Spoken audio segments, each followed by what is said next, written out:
Good evening, everybody. My name is Dan Larson. I am the chair of the Planning Commission here in Wheat Ridge. And I'd like to thank you all for joining us tonight. Before we begin, there are a few notes about our meeting format. Tonight, we will have planning commissioners and staff attending in person, as well as members of the public. Based on current health guidance, we recommend commissioners and all those attending in person wear a face mask during the meeting.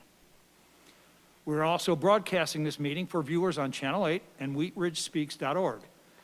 Members of the public who are not present and wish to make comments may participate virtually by joining through Zoom, either on a device or by calling in. In the Zoom meeting information is provided on wheatridgespeaks.org. When it is time for public comment, and there are 4 public comment periods tonight, we will call first on those who wish to speak in person, followed by anyone attending the meeting online and speaking through our Zoom connection. If you are speaking online tonight, please keep background noise to a minimum. If you do not plan to participate by speaking this evening, we recommend you simply view the meeting live by watching on Channel 8 or wheatridgespeaks.org. We appreciate your participation in tonight's meeting. We hope to create a friendly and respectful atmosphere for public dialogue, and we appreciate your help in this process. I would now like to call to order the City of Wheat Ridge Planning Commission meeting for October 7th, 2021. May I get a roll call of members, please?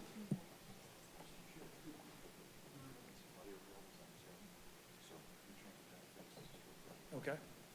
We will have a slight pause while the people in the back crank the handle, get the power going again.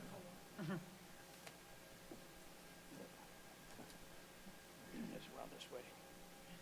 I probably should replace this.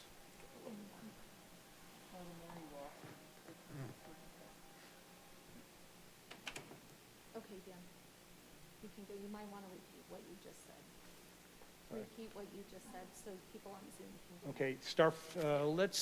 Okay, let's hit the reset button, okay? No, it's not a problem. Good evening, and thank you for joining us tonight. Before we begin, here are a few notes about our meeting format. Tonight, we have planning commissioners and staff attending in person, as well as members of the public. Based on current health guidance, we recommend commissioners and all those attending in person wear a face mask during the meeting. We're also broadcasting this meeting for viewers on Channel 8 and wheatridgespeaks.org. Members of the public who are not present and wish to make comments may participate virtually by joining through Zoom, either on a device or by calling in. The Zoom meeting information is provided on wheatridgespeaks.org. When it is time for public comment, and there are 4 public comment periods tonight, we will first ask those who wish to speak in person, followed by anyone attending the meeting online and speaking through our Zoom connection that we assume will still be connected. If you are speaking online tonight, please keep background noise to a minimum. If you do not plan to participate by speaking this evening, we recommend you simply view the meeting live by watching on Channel 8 or wheatridgespeaks.org. We appreciate your participation in tonight's meeting, and we hope to create a friendly and respectful atmosphere for public dialogue. And we appreciate your help in this process. I would like to now call to order the City of Wheat Ridge Planning Commission meeting for October 7th, 2021. May I get a roll call of members, please? Jahi Simbai, Present. Scott Ohm, Here. Christine Disney, Here. Melissa Antle, Present. Will Kearns, Here. Janet Leo, Here. Daniel Larson, Present. and Ari Krichiver is absent tonight. Our next item is the Pledge of Allegiance. Please stand and join me in the pledge. I pledge allegiance to the flag of the United States of America and to the republic for which it stands, one nation, under God, indivisible, with liberty and justice for all. Thank you. Is there a motion to approve the order of tonight's agenda? So moved. Is there a second? Are there any additions or corrections to tonight's agenda? Seeing none, we will call for a vote.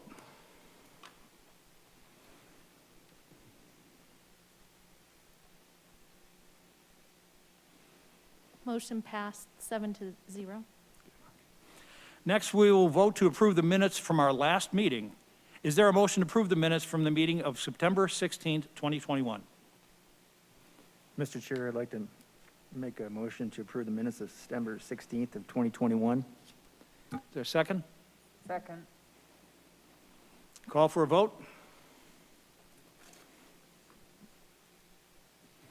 Motion passed 6-0 with one abstaining. Thank you. We will now open the general interest public forum segment of our agenda. This is the time for any person to speak on a subject that is not on tonight's agenda. If you plan to speak on one of the 3 items on tonight's public hearing agenda, please wait until the hearing for that item. All speakers are asked to limit their speeches to 3 minutes. Speakers may not donate their time. If you plan to speak, please give us your name, spell your last name, and share your address. Is there anyone signed up to speak in the general interest forum? Okay, thank you. Is Edward Fleegen in the audience? Yes, please. When you're at the mic, please give us your name, spell your last name, and your address, please. My name is Edward Fligler, and the spelling of my last name is Fleegler,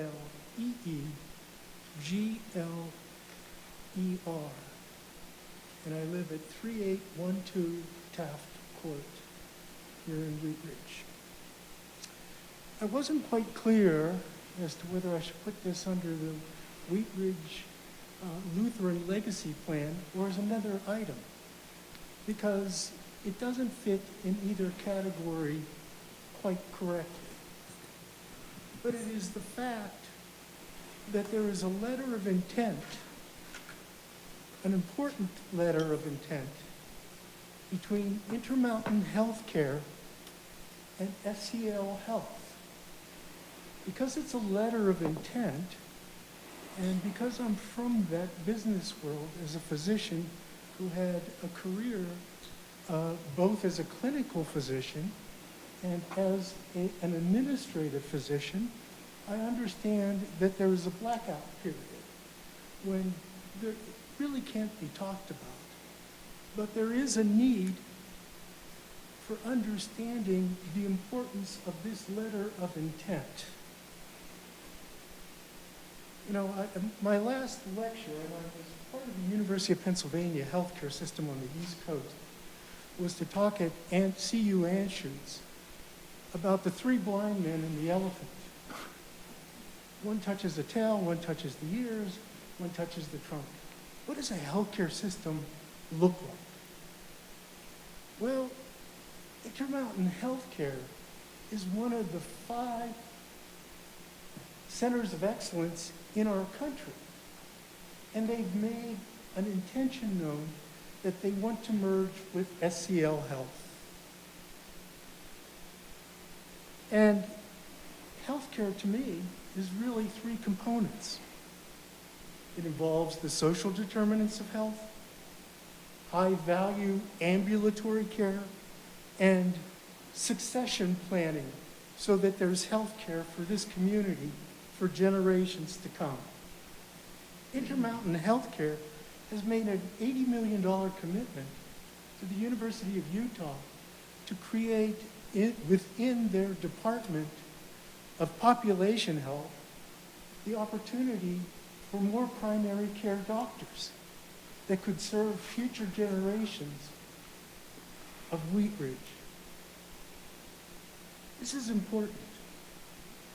This is very important in terms of the legacy site, because a high-quality ambulatory care setting that provides not only pediatric care, but adult care and especially women's health care, along with geriatric care, is the essence of population health. So I already understand that radiation therapy has moved to Red Rocks.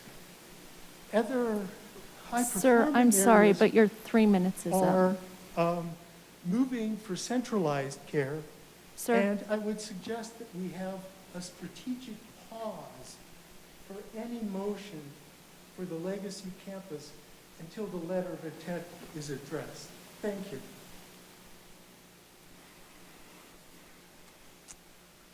Thank you. Is there anyone else in the audience who would like to speak in the general interest forum? And I'll ask Tammy, is there anyone online who would like to speak in the general interest forum? We do have a couple people joining us. If you are on Zoom and would like to comment on something not appearing on the agenda, please use the raise your hand feature at the bottom of your screen. Doesn't look like I have any phone numbers, so I do see one person raising their hand. So let me, T. Fallon, can you hear me? Oh, let's try. Can you hear me, T. Fallon? Oh, I think they just put their hand down, so no, we do not have anybody. Okay, if there is no one else interested in speaking at tonight's general interest forum, we will close the public forum.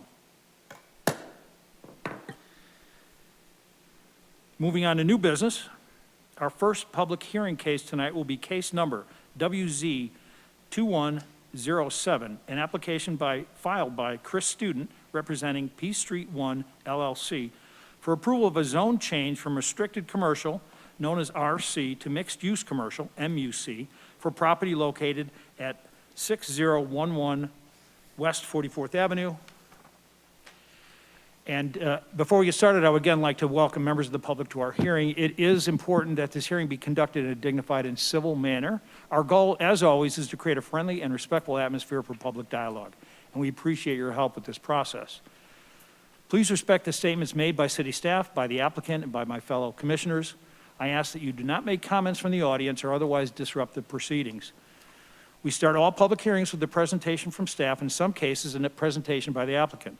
After the presentation, the commission will ask questions of staff and the applicant, and then we will invite the public for their comments during the citizens forum. I will now turn the meeting over to Scott, who will be representing the staff on this particular case. Go ahead, Scott. Thank you, everyone. Is the microphone on? Good, okay. All right, let's get started. I'm Scott Cutler. I'm a planner with the City of Wheat Ridge Community Development Department. This is case number WZ2107, which is a request for approval of a zone change from restricted commercial to mixed-use commercial at 6011 West 44th Avenue. I'd like to enter into the public record the contents of the case file, the comprehensive plan, the zoning ordinance, and this presentation. The properties within the City of Wheat Ridge, all appropriate notification and posting requirements have been met, and therefore Planning Commission has jurisdiction to hear this case. This is the subject property outlined in red in the middle of the screen. It's located at the northwest corner of 44th Avenue and Harlan Street. It's about 1.2 acres in size, and the town of Lakeside is across Harlan Street to the east. Harlan Street, north of 44th Avenue, is a busy thoroughfare that provides direct access to I-70, Lakeside, and 44th Avenue. And the property contains a single-story commercial bank building. It was originally built in 1958, remodeled in 1995, and the last use was a drive-through bank. There are a mix of commercial uses along 44th Avenue and Harlan Street, ranging from small offices to light industrial and big box retail. There is also some residential to the northwest. Property is currently zoned restricted commercial RC, and that's that orange color on the screen.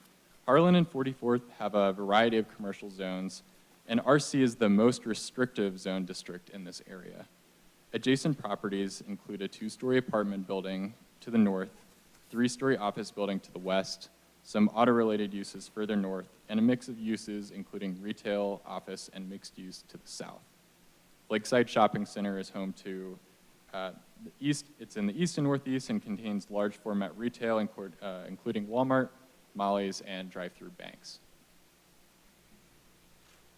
This is a view of the subject property from the intersection of 44th and Harlan, and it's looking northwest, and you can see the Wheat Ridge sign there, and also the U.S. Bank sign, which was the most recent occupant of that building.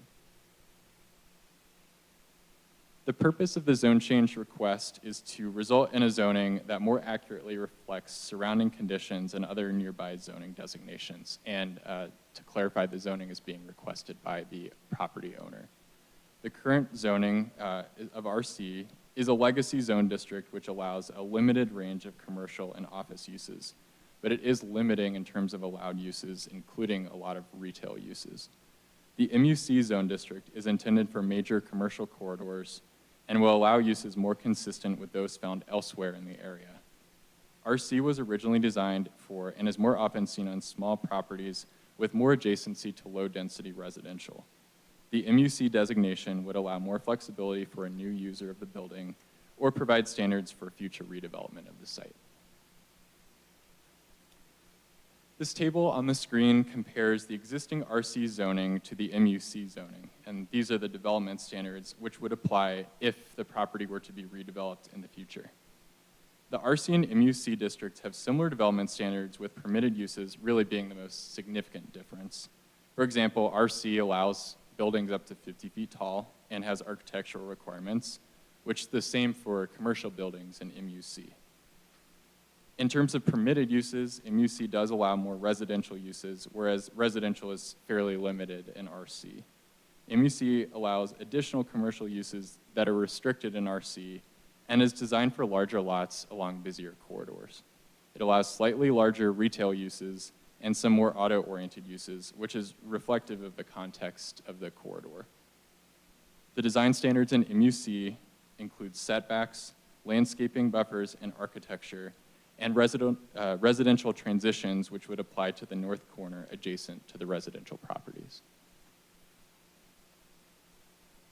As a requirement of the zone change process, a neighborhood meeting was held on August 11th, 2021 in a virtual Zoom meeting setting, and 3 people attended the meeting. Those notes are included in the staff report.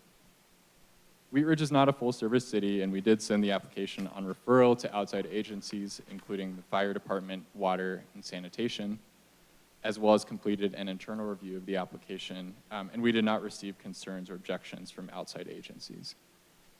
Before the hearing, the property was also posted for 15 days, and letters were sent to property owners within a 600-foot radius, and comments were collected on Wheat Ridge Speaks and reviewed by the Planning Commission.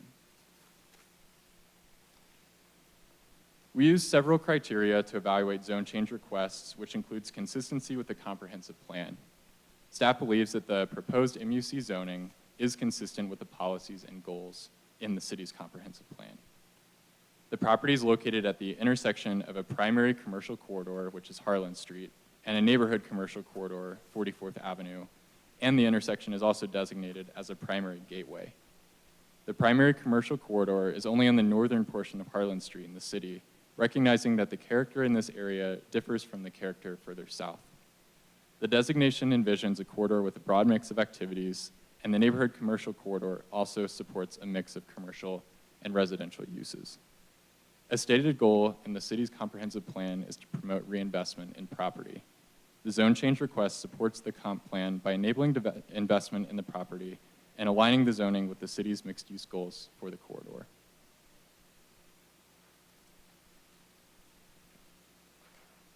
Ultimately, staff is recommending approval of the request for the following reasons. Based on the character and land use pattern in the area, the MUC zone district is more appropriate than RC in terms of allowed land uses. For that reason, the zone change should not have an adverse effect on the surrounding area.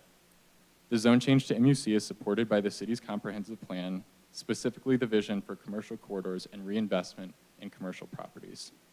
The zone change request supports the comprehensive plan by enabling investment and outlining the zoning with the city's mixed-use goals for this corridor.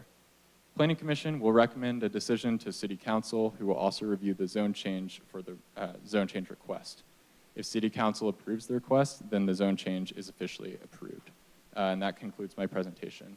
There won't be an applicant presentation tonight, but we are available for questions. Thanks. Thank you, Scott. I will first request if the applicant, I understand there's no presentation, but if you'd like to make a statement or two before we begin questions. When you get to the mic, please tell us your name, spell your last name, and give us your address. Hi, my name is Alex Berman, Berman. I'm representing P Street 1 tonight. And I just want to thank Scott for doing the presentation. We are the property owners at 6011 West 44th. And we think that this rezoning would allow for a more diverse tenant to come in and be there, as RC is quite restrictive right now, and MUC would allow for a more diverse tenant to come in and to support the community. Very good, thank you. Can I get your address? Or your work address? 6011 West 44th Ave. Thank you. We will now poll our commissioners to see if there are questions for staff or the applicant. And we ask the commissioners to hold comments about this particular item until after the public forum. We'll start with, we'll start on this end. Commissioner Kearns? No questions. Okay. Commissioner Leo? No? Commissioner Disney? I noticed one of, this is for staff, that mixed use, MUC does allow for residential, but it appears that because that area is a little more commercial along 44th and up and down Harlan for maybe a block south of 44th, do we anticipate that that development would be used for a apartment building or townhomes? It couldn't be used for townhomes, correct? Any redevelopment would be up to the property owner, and so residential is a permitted use in MUC. The property is in a charter area where there's a density limit and also a height limit for residential. So it would be, if the applicant chose to redevelop the site as residential, they would have to meet those height and density restrictions. I have no more questions. Commissioner Ohm? Yes, thank you. Is it staff's recommendation to keep the existing southeast access onto Harlan? That would be addressed at time of site plan if there were to be redevelopment on the site, but that's not evaluated as part of the zoning request. Thank you. Thank you, Commissioner Ohm. Commissioner Entel? No questions. Commissioner Simba? A couple of questions. Mr. Cutler, could you just expand on the statement that MUC more accurately reflects the surrounding conditions? Yes, so MUC is really intended for our commercial corridors, and Harlan north of 44th is certainly commercial. You've got Lakeside on the east, and then just a lot of auto-related uses on the west. And so the intent behind the MUC zoning is to allow for a little bit larger format retail uses, which RC does not allow for. And so it's really designed for these commercial corridors and corner lot properties that have the potential for more intensive commercial uses. And that compared to just a C1, which is around there, and C2, was that part of the consideration, or was MUC the only request? We're not actually permitted to allow rezoning to the C1 zone district, but the list of uses is fairly similar in terms of what would be allowed in C1 versus MUC. And they're pretty much all the adjacent properties to the west are zone C1. Excellent, thank you. Just a couple questions for the applicant. I was just a little confused on, in your applicant letter, it says that you were taking back possession of the property. Did you once own it, give it up, and then take it back? No, not to my knowledge, this is first possession of the property. Okay. And then there was a statement that you did not anticipate future uses within the proposed mixed-use commercial zone district to increase traffic from its current level. Could you speak to why you made that statement? I think anything coming in would hopefully be consistent with which has had been there in the past, but I guess until the new tenant comes in or we have that cleared up, there wouldn't be for certain on that. Okay, One final question, and this is for the staff. I was thinking in terms of timing. Did you believe that it's better to do this now before a tenant is looked at? Couldn't this happen when a tenant is in the mix? Couldn't a zone change happen at that point? Oftentimes, when there's a mismatch potentially between what the current zoning is on the property and what potentially a tenant that would fill that space, it can often happen prior. It's really up to the property owner, though, to initiate the zone change, so they could go through the process at any time, provided that, of course, we can recommend approval based on comprehensive plan and adopted documents. Thank you. Thank you, Commissioner Simbai, and I only have just a question, and Scott, if you could provide us, and I believe we've gone over this before, but my memory isn't as good as it used to be. If you could tell us what MUC does not allow. That is a good question. It does not allow industrial uses. It would not allow in this property high-rise residential or commercial. Trying to think of other. Really, it's limiting on industrial or outdoor storage would not be permitted. RV parking would not be permitted. So it's much more retail, office, auto-related, and residential oriented. There are the two automotive shops right next door, and if somebody wanted to build an automotive shop in that location, they could.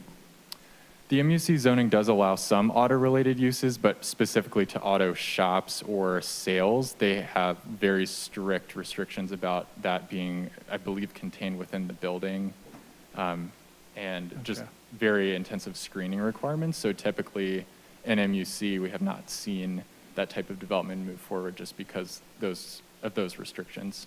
Right. People don't want to contain everything within a building. Great. Thank you, Scott.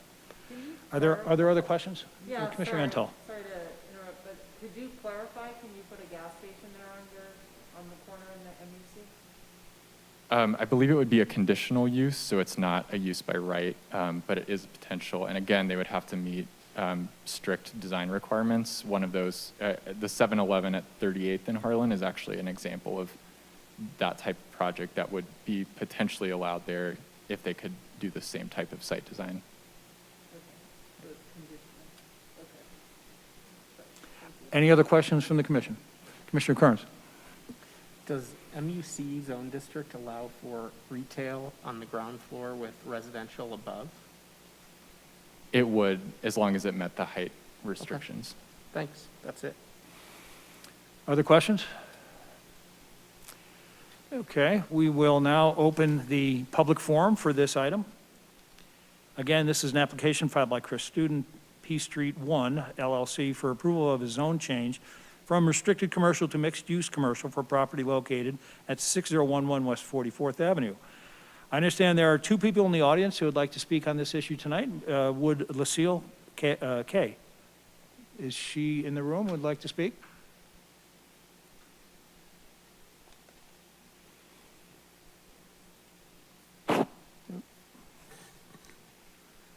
Okay. And is Vivian Voss in the room? Vivian, please step up to the mic, and when you get there, please tell us your name, spell your last name, and give us your address, please. Good evening, Vivian Voss, that's V as in Victor, O S as in Sam, 6920 West 47th Place. There's just some information that I would question and ask that you as commissioners would question also. From the webpage per section 26.112 of the city code, number 1, the change of zone promotes the health, safety, and general welfare of the community and will not result in significant adverse effect on the surrounding area. I have no idea what a zone change would do to promote the health or the safety or the general welfare of the community. And I do believe it will result in significant adverse effect due to traffic and any other infrastructure. I live just north 44th and west of Harlan, and use 44th and Harlan all the time.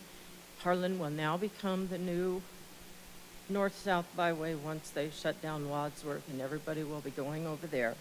So I disagree with number 1.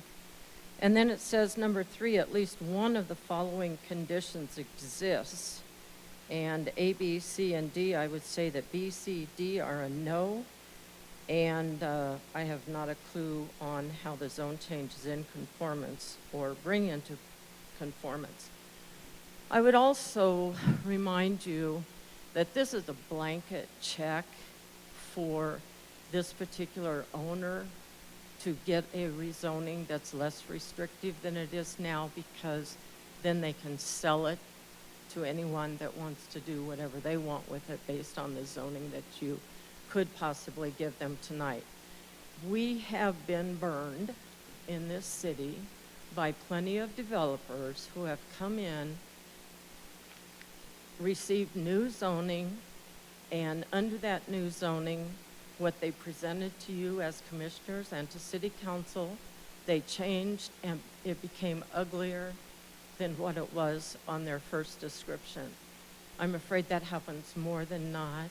I hate to see anybody get a blanket check on a property. I was on the call with the owner. It happened to be a male at that time. And I specifically asked, are you going to tear this down? Are you going to build higher?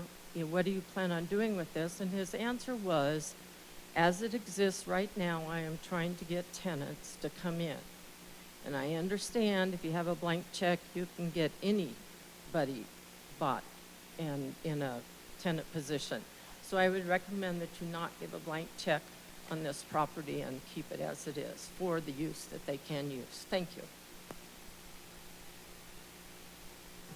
Thank you, Ms. Voss.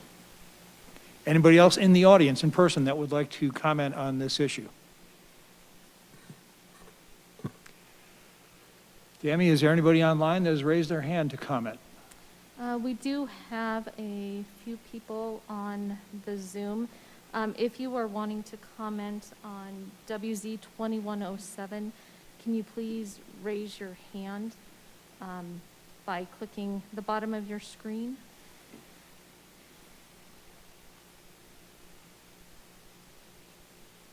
Currently, nobody is raising their hand. If there's no one else that would like to speak on this issue, we will close the public forum. I will now poll the commissioners for comments or other questions on this. Commissioner Carnes? As a transportation planner by trade, I don't think that this zone change is going to increase traffic over the existing traffic that occurs as a U.S. bank. I think the traffic would probably likely stay the same or even be less. And I think that change to a mixed-use commercial zone for this property makes a lot of sense, especially considering this corridor and the need for housing in the city. So I'll be voting yes on this. Commissioner Leo? I have no comment. Commissioner Disney? As it stands now, the bank has been vacant for quite a while, and to the east of us, Lakeside continues to enjoy a lot of new retail that would be really nice to have in Wheat Ridge. I am going to vote for this because I feel like the location and the designation is appropriate for mixed-use commercial. I would like to see some little more exciting retail opportunities in this city, and I think it is appropriate for the location. Thank you. Commissioner Ohm? Thank you. I looked at this and I think originally I was sitting on the fence a little bit because of the location. I think if it was the next lot over, I probably wouldn't support it as a mixed-use commercial because it's on 44th, but because it does join the Walmart site next door and it's right on Harland, I will be voting yes on this, but I understand that there's a height limit on this for residential, of 35 feet. So if for some reason they were to do that, I also understand that there's some neighboring residential to the north. I'm not sure, I understand the city's vision, but, I'm not sure how much it'll be, it would advance towards mixed-use commercial to the north, given that there's that existing residential on the other, to the north of it, those two cul-de-sacs there. But I will be supporting this specific piece. Thank you. Thank you, Commissioner Rowe. Commissioner Antal. I would say I'm probably in concurrence with the other commissioners, and as someone that has seen a lot of banks basically just sit vacant for years, I actually really advocate for any kind of redevelopment of banks properties, and see 44th Avenue is, I think the market's really right to get some new uses in there. So I will be voting in support of this change as well. Thank you, Commissioner Antal. Commissioner Senbai. Like Commissioner Ohm, I was on the fence as well, a little bit on this, really more for the timing. Will I do something before anything happens? But I understand from a staff report that it makes some sense to me, and I wish I could see the future. I would say that, we pay very close attention to what happens next if this passes, and make sure that we fit it in with the community like we should. Thank you, Commissioner Senbai, and I would add my concurrence with the sentiment of the commission tonight. I believe this is an important property, sort of a gateway property into Wheat Ridge, and it is adjacent to the very, very large shopping center, and an opportunity to draw some of that commercial traffic over toward Wheat Ridge, I think, would be a good thing. So I, too, will support this, and if there are any other comments from the commissioners, we will go ahead and ask for a motion to a motion to approve or deny. Can I get a motion? I move to recommend approval of case number WZ-21-07, a request for approval of a zone change from restricted commercial RC to mixed-use commercial MUC for property located at 6011 West 44th Avenue for the following reasons. The proposed zone change will promote the public health, safety, or welfare of the community and does not result in an adverse effect on the surrounding area. 2, utility infrastructure adequately services the property. 3, the proposed zone change is consistent with the goals and objectives of the city's comprehensive plan and consistent with the character of Harlan Street north of 44th Avenue. 4, the zone change will provide additional opportunity for reinvestment in the area. 5, the criteria used to evaluate a zone change supports the request. Thank you. Is there a second? Second. Any additional comments on this? Okay, we will then call for a vote.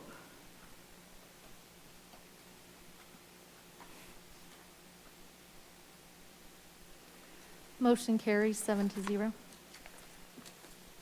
Thank you.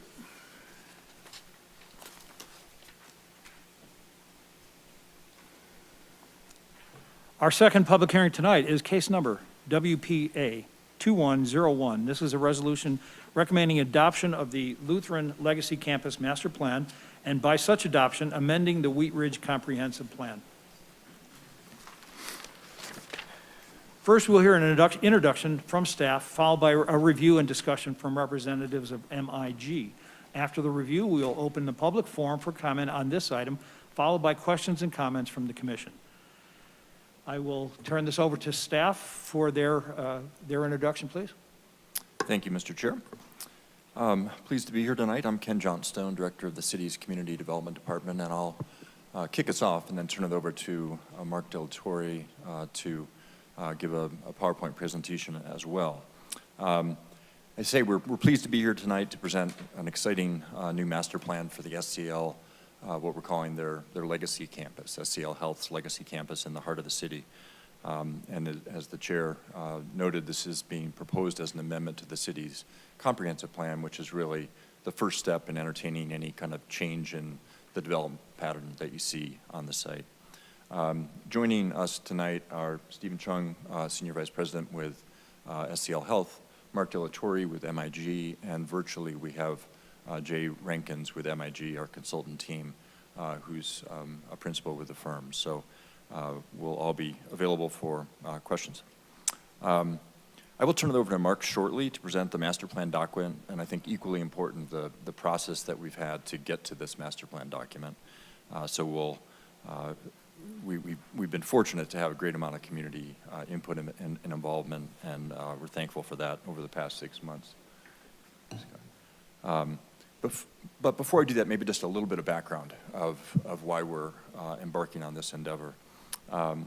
As the commissioners know, having not too long ago approved an SDP for the legacy camp, or the new hospital on the Clear Creek Crossing campus, there's an intent to relocate. They are relocating the hospital from this location to the new 26-acre campus out at Clear Creek Crossing, and that's under construction.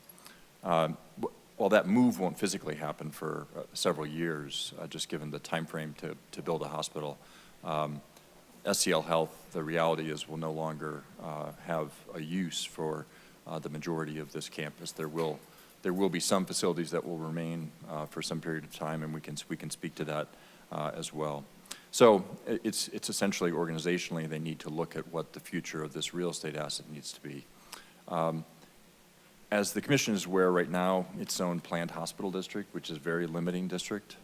It's a very good district for a hospital because it has more permissive height allowances, which is appropriate for a hospital.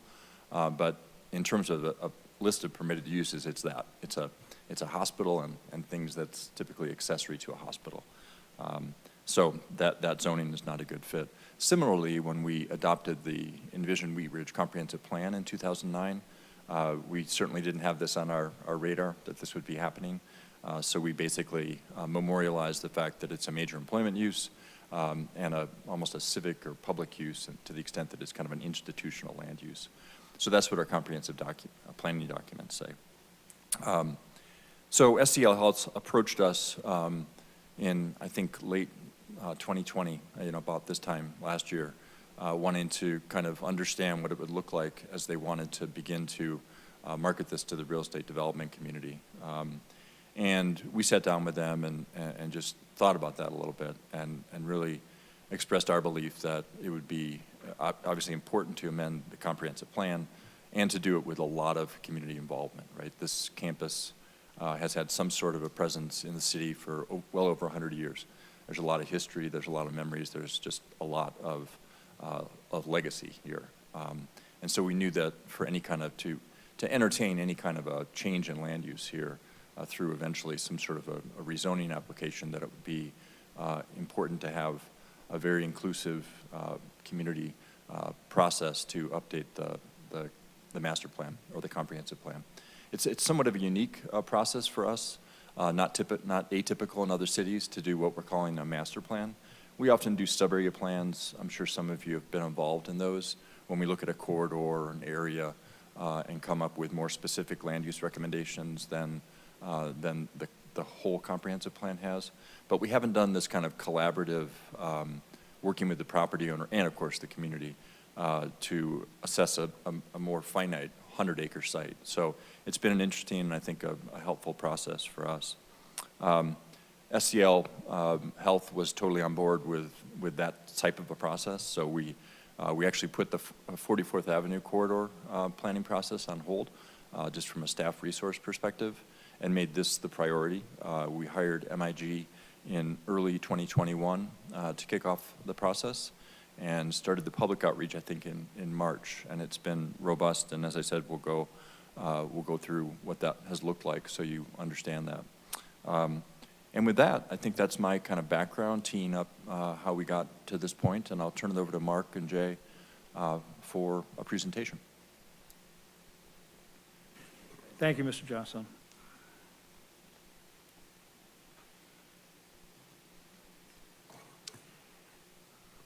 When you're ready, please give us your name, spell your last name, and give us your address, please. Yeah, certainly. Mark Latorre, D-E space, L-A space, T-O-R-R-E, 4345 Brentwood Street.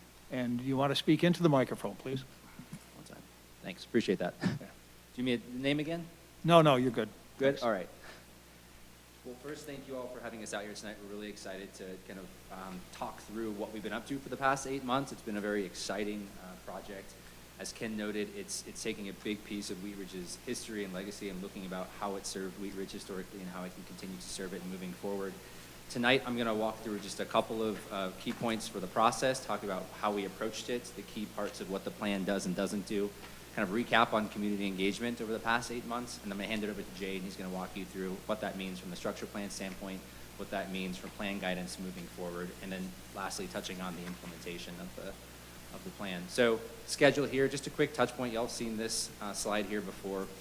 We're at the tail end of a pretty robust process. You can see all those fun dots, colors. Those correspond with different technical analysis deadlines, community engagement events of all flavors, whether it was in person, online, walking tours, hybridizations of both. When we set out, starting to the front of the project, to address this, unlike a typical master plan where we'd be identifying building footprints, here are roads, here are X, Y's, and Z's, it's really about a framework and setting those expectations and parameters for not just developers, but for the community, so we all have a same set of expectations moving forward. It was clearly communicating the implications of trade-offs, knowing that compromise, that balance of values and vision, was a really important piece of how we approach the project. And thinking about then from a key component, what comes out of that approach to the project is really about starting again with the structure plan, framing the structure plan through community dialogue, not just in this process, but in recent community dialogue through the adoption of the NRS and then in the engagement through this. I was trying to establish a baseline understanding, noting here obviously land use, zoning, very important regulatory features. There is parallel baseline understanding from a technical standpoint as it relates to utilities, transportation analysis, and so forth. And then taking all that baseline, taking that framework of what could potentially change, we wanted to look forward to future land uses and development forms that was guided by the community and grounded in that technical analysis. And that resulted in this preliminary and kind of concepts which guided then a development framework which has a single concept diagram and a series of suitability maps to support what that kind of larger bubble looks like. And we'll get to that later in the presentation. To summarize that rambling, this is a really important slide here, what this plan does and doesn't do. I usually don't like to read exactly off of slides. I'm going to do it in this particular one because I think the bullets are very important for me as a professional, for y'all here as commissioners, the community as well. So the plan does not identify specific users. It does not stipulate a specific site plan or footprints. It does not say that certain buildings have to stay or certain buildings have to go. It does summarize a community engagement process that resulted in kind of a collective vision and outlines parameters for future redevelopment. It identifies where appropriate locations might be on campus for certain types of uses or forms, and then it sets expectations about how best to achieve those moving forward through rezoning, which again is not part of this particular process. As it relates to engagement, we had many phases of engagement, many different approaches to it, knowing that as we kicked this off, the vaccines were just starting to roll out. There was a lot of uncertainty as it related to safety protocols. We wanted to make sure that we were hearing from as many people as possible while still being as safe as possible. We did our best to blend in-person events with online events, with small groups, large groups, everything in between, starting with a self-guided campus tour with the full community. Over 80 people attended that, where we had different stations. We had a stakeholder steering committee through the process, community focus groups comprised of 24 community members, largely from the surrounding neighborhoods around the campus, a business community focus group represented by the chamber, different business associations, housing authorities, various public meetings, a facilities focus group tour, the list kind of goes on. And that was phase one, right? So we took that, the first phase was, hey, let's talk about the role, let's talk about the uses, let's talk about the vision. As I mentioned, starting with that campus tour, different stations, to, at that point, really focus on what we didn't know, right? We're starting the process. There was a lot as professionals. I happen to live in the community. There's a lot about this campus. I'm still learning, right? It's a very big piece of the history and the physical texture of Wheat Ridge. So that first conversation we had, the conversations with the community at that walking tour, was just that. We wanted to share what we learned so far as it related to building heights and topography and all sorts of fun things about trip generation. I had some fun math exercises I tried to get my neighbors to do very early in the morning. They mostly called me out on it, but it was a good way to start the process, I think, because it started to build a conversation. From there, transition to a public meeting, right? Something a little more formal, still in the thick of the pandemic, so we went virtual for that particular one, knowing that one tool for engagement is not the right tool for everyone. We used a bunch of different strategies as it relates to traditional public meetings. So that first one we had about 50 attendees, really again focusing on the vision, the role of the campus, and then knowing that just because we say, hey, there's a community meeting on X date at this time, would love for you to be there, that doesn't work for a lot of our community, right? So we wanted to make sure that we were aggregating everything we heard from a single event, one live event, whether it was in person or online or virtual, with a kind of a continued online presence. So that particular event launched an online survey, which from there we heard from another 50 individuals. A lot of themes that came out of that first phase of engagement, aggregating what we heard from the focus groups, the steering committees, the emails and phone calls that staff and myself got through the process. It was really about change of a kind of a denser variety that was most appropriate at the center, and compatibility with our edge conditions was a really key tenet of that. Mix of uses was something that should be explored in greater detail, and that transition again was an important part of that. Safe multimodal connections, providing, and an interesting part of it, the public amenity side, knowing that parks aren't free, cultural facilities aren't free, so when we're thinking about development potential, we're making sure that we're thinking about how best to deliver on amenities that the community identified they wanted. And then lastly, and very importantly, housing, which is a consistent conversation across, I think, all communities across the country right now, but the diversity of housing and provision for it, not knowing what that flavor looks like, was certainly a consistent theme through the process.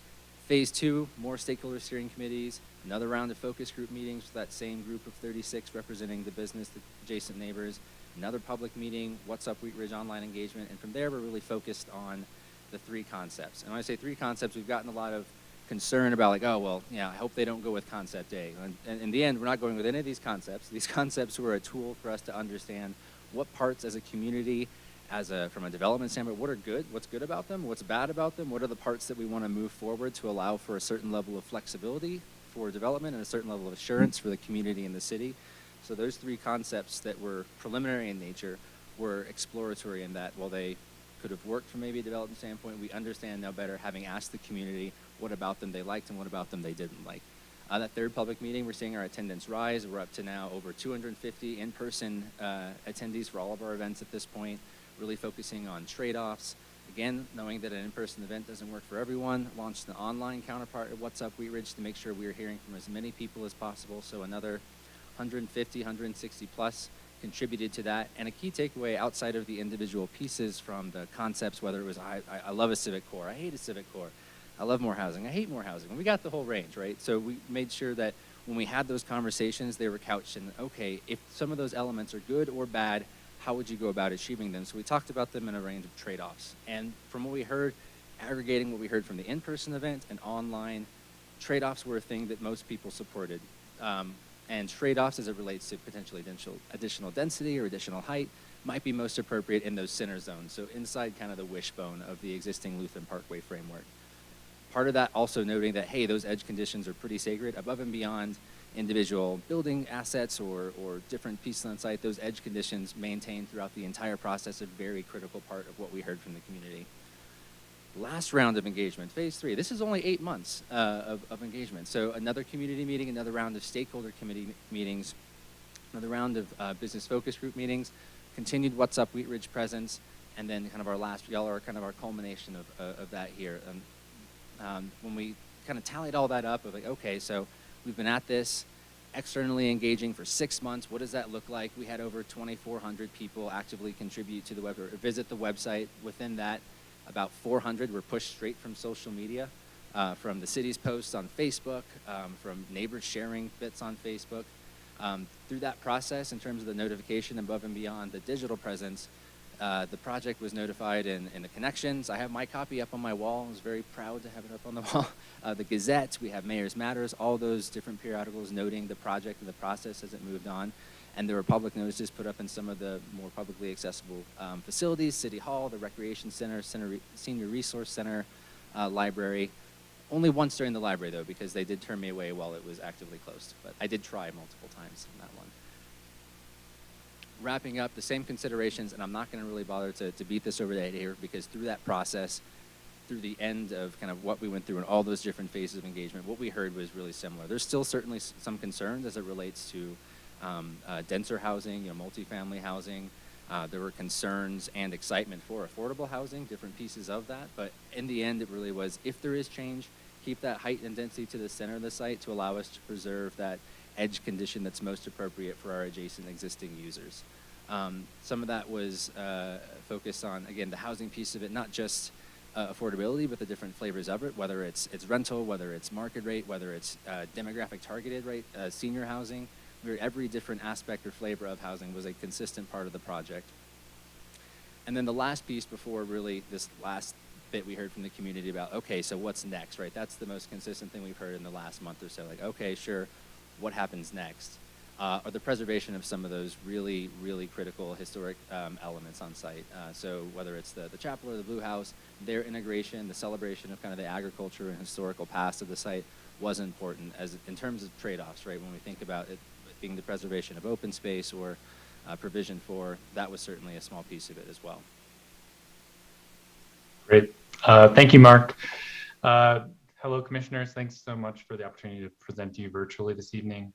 My name is Jay Renkens, R-E-N-K-E-N-S, and my address is 6137 Everett Street in Arvada, Colorado.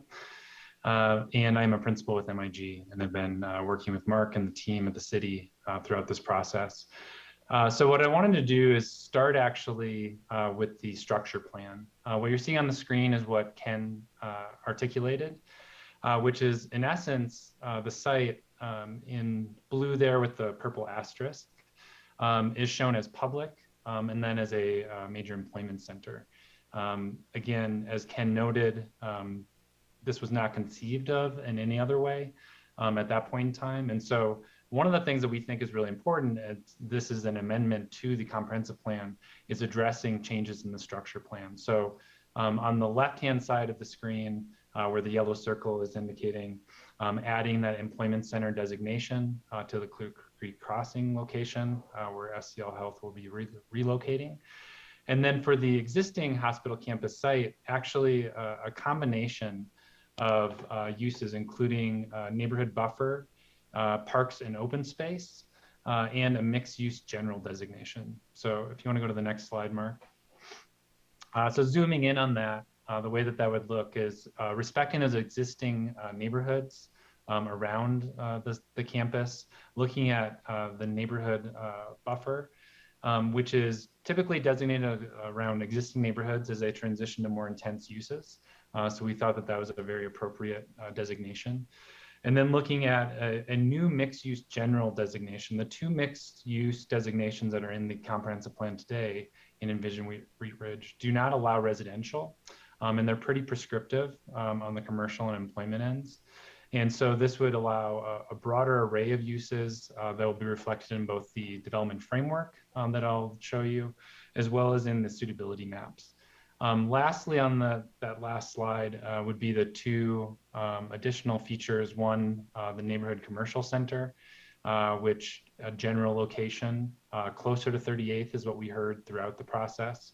That could be along 38th, it could be along Lutheran Parkway, perhaps, sort of off the beaten path a little bit, but the commercial center would require some visibility. And then the park and open space really codifying the ditch location and the vegetation along there.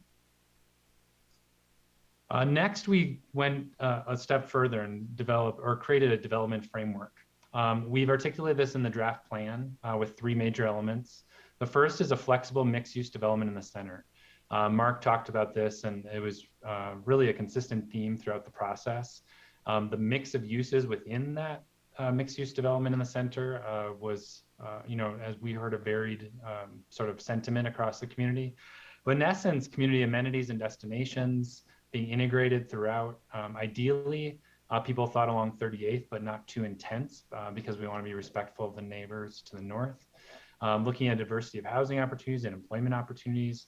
Just because this isn't going to be the major employment center that it is today, doesn't mean that we shouldn't still seek out some employment opportunities here. And then preservation and adaptive reuse still being high priorities, whether it be the Blue House, the chapel, some of the existing hospital buildings. Then looking at buffers and transitions to existing neighborhoods. So I mentioned the respecting the neighbors to the north. I'll point that out on the framework diagram in a second. But in addition, we want to think about scale, orientation of the buildings. We're not putting back of house uses in people's backyards. Thinking about compatible uses, as well as pedestrian and bicycle connectivity. And then finally, integration of existing assets. Really trying to work with the topography of the site, thinking about the existing trees and the ditch and how those can actually be seen as amenities rather than constraints and integrated to the extent possible into a future development. Looking at existing access points and perhaps looking at new access points and connections if adjacent uses are similar. So we'll point out in the next slide, the lower density residential or neighborhood, excuse me, if that's adjacent to lower density neighborhood, that could be, explored, extending or connecting a street. But typically what we're looking at is utilizing existing access points and then creating new pedestrian and bicycle connectivity. And then finally, the prioritization of adaptive reuse again, when we think about those existing assets. So this obviously looks a little different than concepts A, B, and C. As Mark articulated, and I just wanted to reiterate, we felt the need to take a deeper dive, think about what the development might look like, how it might be oriented and situated in order to create a map like this. So we are in fact taking a step back.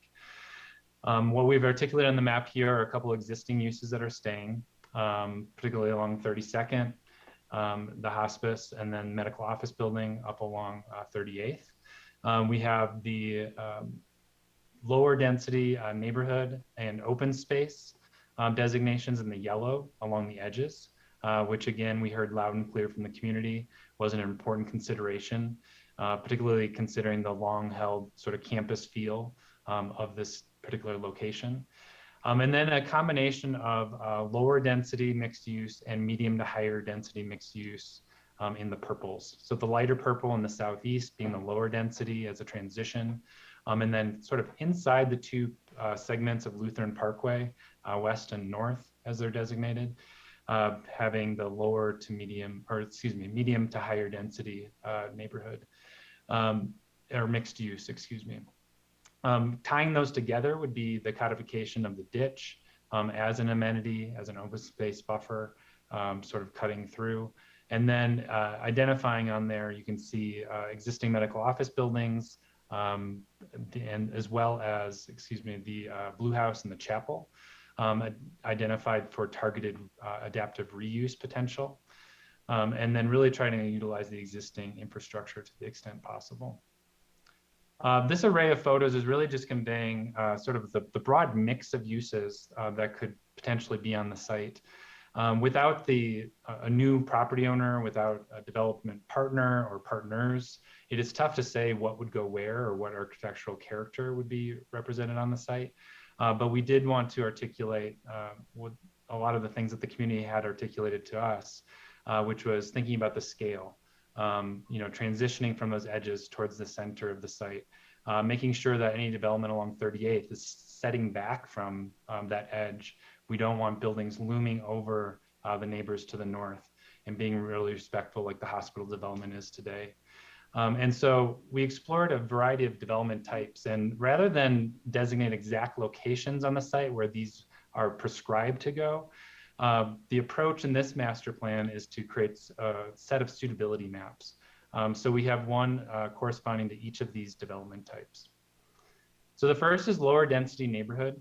And so again, this is a suitability map. So these are not mutually exclusive. They intentionally have some fuzzy edges, although you can see where the color is represented and where it is not.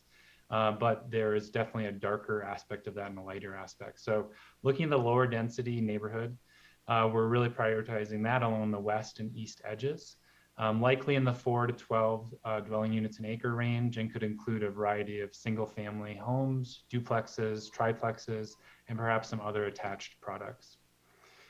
Middle density neighborhood is really sort of, you can see along and near Lutheran Parkway, sort of in the middle of the site. prioritized along those existing parkway alignments, likely between 10 to 20 dwelling units an acre. Again, comprised of duplexes, triplexes. Here, we think townhouses are a pretty nice transition, although again, not being overly prescriptive that it has to be a townhouse development. And then providing that height transition. The next is the higher density neighborhood. Really not looking at that right up against 38th. That was actually one of the things that we pulled from the Planning Commission notes when I presented to you last time. I was really trying to be respectful of that neighborhood to the north. And so you can see that stepping away and then really focused in the middle of the site. And so likely between 30 dwelling units to, south of the ditch and 40 dwelling units per acre north of the ditch. And then, as we said, the north tower, if it is able to be adaptively reused, obviously exceeds the existing height restriction and has an existing footprint, of course, but everything else we'd want to remove or move back from 38th. Office node suitability is interesting. This is the one, if you recall from our briefing presentation, the market study that was performed looking 5 to 10 years out did not support nearly this much office, but an office use is one that really could kind of fit in a lot of different locations across the site. So ideally that would not be immediately adjacent to existing neighbors. So you can see we're really shying away from the east, west, and the south edges. But you can see really filling in the parkway areas, as well as if in fact the hospice is to move, or excuse me, the behavioral health would be to move, maybe a portion of that site as well. Civic campus was one that people really liked the idea of there being some sort of a civic presence here. I think that actually goes back to the structure plan and the designation as public. So we talked about a variety of different uses ranging from plazas and public gathering spaces to community facilities, a new city hall, could be other than City Wheat Ridge, perhaps Jefferson County or one of the community colleges having a presence on the site. But generally locating in the middle portion of the site, we heard some desire for a closer proximity to 38th because that felt a little more accessible. Other people like proximity to the ditch. So I think that really depends on the overall development plan that would come about later, as well as the types of uses and the amount of uses that would be here. Nearly done here on the suitability maps. Retail and restaurant destination suitability. If you recall, in a couple of our concepts, we looked at a Main Street concept that actually sort of was perpendicular to 38th, as well as an extension of retail and restaurant along 38th. The overall market demand is in the 40 to 50,000 square feet range. So we're really not talking about more than probably a couple of restaurants. They could be integrated into a mixed use development. I don't know if the market would support that today, but fingers crossed, 5 to 10 years from now, perhaps it would. But we do think a neighborhood serving retail destination, similar to what we reflected on the structure plan update, is a highly desired and a very suitable community use. Lastly is parks, plazas, and open space suitability. So this is quite a bit of open space, obviously, and again, suitability map here. So really focusing along the ditch, which we have included in the structure plan, and then looking for opportunities to supplement that. Some of those ideas were expanding upon the ditch alignment itself, looking at parks, open space, plazas, amphitheaters, as well as looking on the east and west edges of the site, if those wouldn't be lower density neighborhood. Here's a variety of open space, in addition to sort of the larger open space that might be designated, similar to those that we included in some of those preliminary concepts, maybe in that community park scale of 5 acres. We would hope, and we've encouraged in the plan in this kind of framework fashion, that there'd be a variety of open spaces and smaller, nooks and crannies and open spaces sort of woven throughout, in addition to those designated areas. Lastly, we wanted to just include a couple of slides here on implementation. So if you want to go to the next slide, Mark, thank you. So looking at property disposition and reentitlement after adoption. So that will be SCL Health's next step. And I think then with that new ownership, there would be some questions about what is the development plan moving forward. And so perhaps there's an amendment to the charter.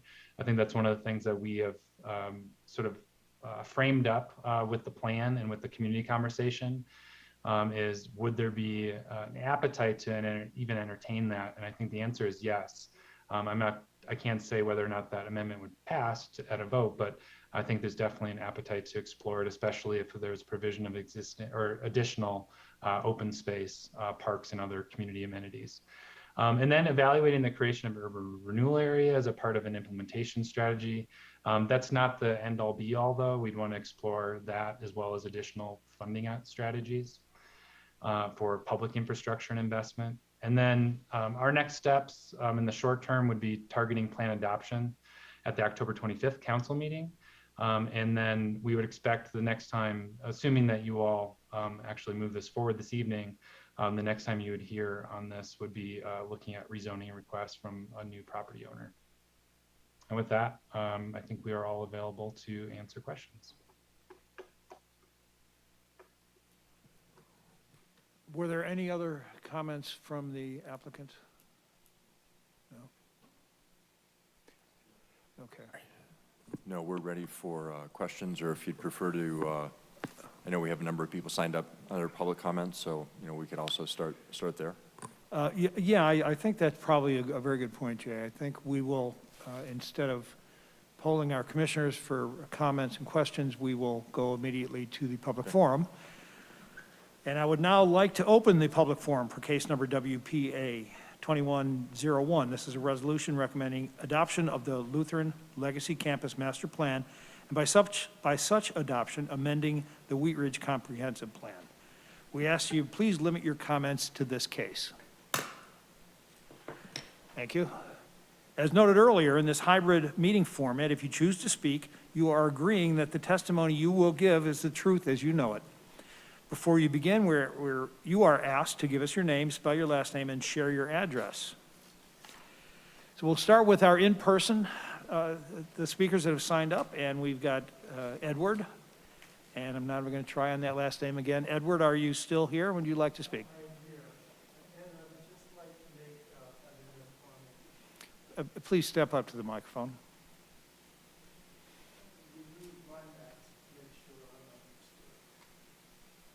My name is Edward Fligler, and I live at 3812 Taft Court. Excuse me. F-L-E-E-G-L-E-R. And I've already asked for a strategic pause given the letter of intent by Intermountain Healthcare to merge with SCL Health. But I'd like to expand a little bit further because my background is in healthcare. And I was a member of a high-performing center of excellence on the East Coast, the University of Pennsylvania healthcare system, before I became an administrative physician. And I feel it's necessary to state that in 2001, the Institute of Medicine published a sentinel work that should frame any changes in a healthcare system in today's world. The title of their work was Crossing the Quality Chasm. It serves as a blueprint for the future of healthcare. Now, I'm also a member of the New England Journal of Medicine. Well, I should say I was invited to listen to the New England Journal of Medicine Catalyst Group speak about Healthcare 2030. Wheat Ridge exists in Colorado and exists in the greater country where we all live and are fortunate to be citizens. Mark Harrison, who is the CEO of Intermountain Healthcare, is a thought leader for the Catalyst Group. I've listened to him present. He is an exceptional leader, and for both SCL and Intermountain Health, the merger will be an incredible opportunity. And I do believe that to wait a month or two until that letter of intent and the silent period is over makes an incredible amount of sense, so that the Intermountain Healthcare people can do their due diligence and arrive to support the health and well-being of the good citizens of Wheat Ridge. Thank you. Thank you, Mr. Flieger. Next up, Ann Brinkman. Please step up to the microphone. When you get there, please give us your name, spell your last name, and provide us your address. Hi, everybody. My name is Ann Brinkman, B-R-I-N-K-M-A-N, and 7420 West 34th Avenue, and I am a former District 1 Wheat Ridge City Planning Commissioner and Chairperson. So, first of all, I want to say the master plan is really nice. I'm jealous. But I'm here to talk about the Rocky Mountain Ditch. It's described on page 23 of the September 2021 draft master plan. As we know, water is as valuable as gold in Colorado, and Colorado law is very protective of its ditches and its owners. A ditch is a right-of-way with an easement. I like to consider it as a critical utility with owners. As noted in the plan, there are owners for the water rights that run in the ditch. In my opinion, I don't believe the master plan should treat the ditch as an amenity in the plan and as you heard in tonight's presentation. The ditch has a purpose, and it is not part of a playground or a wading pool. Regarding the different concepts, and I know that those are not final, but I just want to call them out. Concept A had a north to south park designated with the ditch running through it. Concept B had a park at the south end of the ditch. And concept 3 left the ditch pretty much left alone. There were parks that abutted it, and per the plan were linked to it, but left it untouched. My request, change your thinking of the ditch as an amenity, especially an intensive amenity. And I ask that you commissioners include the ditch concerns in your comments to City Council. The ditch is a great opportunity to educate the public and possibly adjoin with a walking path like they do in Highline Canal, but it should not be and should not be and cannot be impacted by this. And again, I'm not speaking for the ditch company. I'm speaking as a private citizen. Any questions? Cool, thank you. Oh. I'm sorry, Commissioner Kearns, we typically hold questions until after. Cool. Thank you. Thank you. Lucille Ray. When you get to the microphone, please give us your name and spell your last name and provide your address, please. My name is Lucille Ray, and I lived in Wheat Ridge for 50 years on 3230 Balsam Street. And I am extremely unhappy with this whole plan. I think we should give SCL Health and Intermountain Health, the integration of them, ample time to come up with things that are zoned for Lutheran, what was zoned for Lutheran Hospital to begin with. I am not against anything that's medical that may help the city citizens of Wheat Ridge. I think it should remain medical, and I would implore the City Council to please give it more time so that SCL Health and the merging of Intermountain, maybe there's something is much better for the citizens of Wheat Ridge. I do not think any of these plans are in the best interest of the city of Wheat Ridge or any of the people that live here. I really would appreciate it if you'd wait at least 2 or 3 months until the implementation of the merging together to see what can happen with that. And I really would appreciate it. I'd like to see it remain medical. I think that's more important for the city of Wheat Ridge. I appreciate it. Thank you.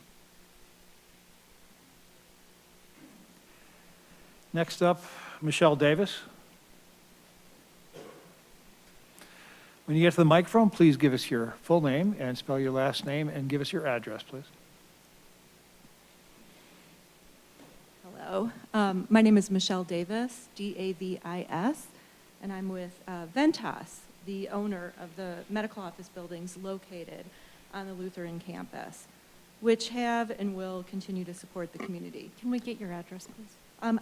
Ventas is based in Chicago, but the local address for the building is 3455 Lutheran Parkway. We wanted to communicate that we appreciate everyone's efforts to develop the proposed master plan with an eye toward supporting all of the stakeholders involved. We've made a significant investment in this community through our ownership of the medical office buildings on this hospital campus. In order to continue operating these buildings, we rely on services that are contractually promised to us through ground leases and easements. We understand that the master plan will provide high-level guidance for the development and use of the property within the campus, and we look forward to working with SCL as a more detailed proposal for rezoning and ultimate uses are specifically identified before we can be in a position to provide our support to rezone for such uses. Thank you.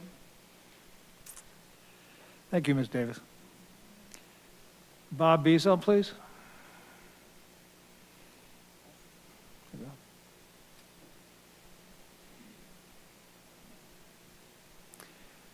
Bob, when you get to the microphone, please give us your full name, spell your last name, and give us your address, please. Yeah, it's Bob Brazel, Brazell, 3830 Carr Street. I noticed on this presentation that the east side, south side, and west side of this proposed thing here all have low density setbacks. On the north side where I live, it does not. Although you've addressed it, you're going to maybe make that low density. That's not what the map says. Everything on the north side is zoned R1 and R2. I've lived there since 1990. We've had an agreement with the hospital before I moved in there that they would not allow their personnel to park on our streets. And they've been very good about about supporting us on that and providing adequate parking for all their personnel and making sure they did not park on our streets. This whole thing with this middle to high density mixed use, or as I call it, mixed excuse, to allow developers to do whatever they want at the expense of the citizens. Examples of this misconceived zoning, I went over to 2 locations last Sunday at 10 a.m. The first was the Lucky's parking lot. There were 17 cars and 1 U-Haul moving truck in the Lucky's parking lot right up next to the new apartment buildings. They're not even fully leased out yet. I'm assuming and pretty sure that these are all tenants parked illegally in that lot. So obviously there's not adequate parking in your mixed-use zoning. Then I went over to 38th and Upham. There were 15 cars parked in the Stevenson school parking lot, and I'm sure the school wasn't in session on Sunday. And all the off-street parking on the east side of those apartment buildings on Upham were all full. There was not a place you could park. So, you know, they built these buildings quite a while back in your mixed-use concept. And there's not one of those retail spaces underneath those apartments that have been leased yet that I've seen or that I know of. And they're not going to be leased if there's no parking available. I mean, you're not going to put a retail space in there or put your business in there. I own 2 of my own businesses and operated them. If you can't get to the business, you're not going to open a business there. So, you know, I read through all the mixed-use zoning requirements, and the zoning requirement, as far as I can tell, is 1 parking space per unit is required for residential Sir, your 3 mixed minutes use. is up. And 2.5 parking spaces is the maximum. Sir, your 3 minutes is up. Okay, well, I'm just going to close with, I'm very opposed to this project because you need to re-examine all this mixed-use nonsense that you people are doing and get this parking situation straightened around. Thank you. Thank you, Mr. Brazel.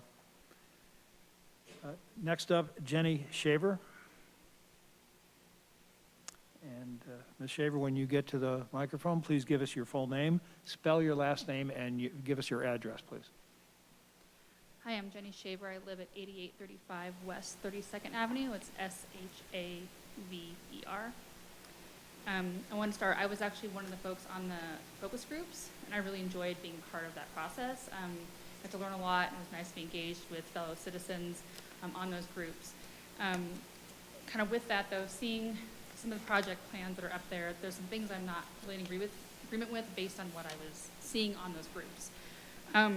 First, majority of the people on the Zoom calls I were on were asking for open space parks and single-family homes. There wasn't a huge beating down the door, we want high density, we want multifamily homes. Most everybody referenced the stuff at the Lucky's parking lot, the 38th and Wadsworth, the Clear Creek Crossing. You know, why would you put a huge apartment building complex right in the middle of a residential neighborhood? So what's alarming to me is this final project. I think it looks, overall, the quality has been good, and I've enjoyed working with Mark. But that, to put that in the middle of those neighborhoods, that is not where it should be there. We have deer that come across the street into our yard from Crown Hill. It's a very rural kind of feel. That's why I chose to stay and live in this community. I'm a native. I want to be here. That's not what we're looking for. People spoke about having different amenities like a water park for the kids. I agree with the woman that spoke about the ditch. Being a native and growing up in here, that water shouldn't be to be played in. It shouldn't.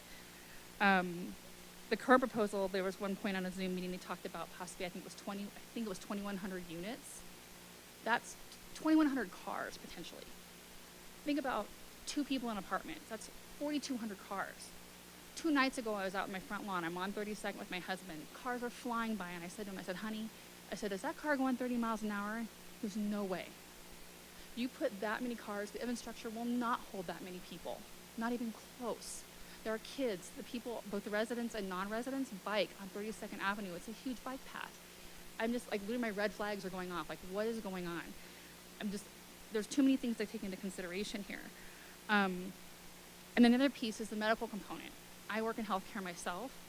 One thing that kind of stuck out to me is that why is West Pines moving? There's a huge need for mental health services in our community, huge, even before COVID, and I think even with COVID it's expanded. And I've heard, oh, they may move to another area in Jefferson County and have a bigger complex. Well, what's wrong with Wheat Ridge? Why couldn't we be a stakeholder and I don't work in mental health personally, so this is not a plug for that for me, but why couldn't we be a place of resource for people to come to in Jefferson County for mental health services? The city could go to West Pines, I know they're independent from like SCL as far as a hospital license, and reach out to them and say, why can't we expand that in the community? I think also our history, and I know they touched on this with the Blue House and the chapel. I know we can't say what's going to happen with those, but just for history's sake, the Blue House is personal for me. My grandmother was a nurse and lived in that Blue House when it was a TB sanitarium. So to hear that that could potentially be moved or torn down kind of stinks. I think our history is something we should protect. We're a carnation city. You could put a carnation sculpture, I don't know, something to bring history to our city so that generations to come will know what Wheat Ridge was about. So thank you, and I'd ask you just consider to maybe not propose this to council and take some more time so the residents in District 2 and 3 will get that information passed to them prior to a lot more time. Thank you. Thank you, Ms. Shaver. Next, Janelle Shaver.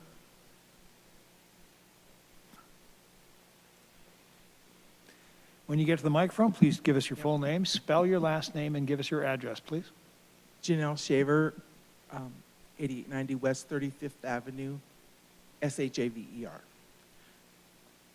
Okay, I have a bunch of things. So, The first thing I want to talk about is the process.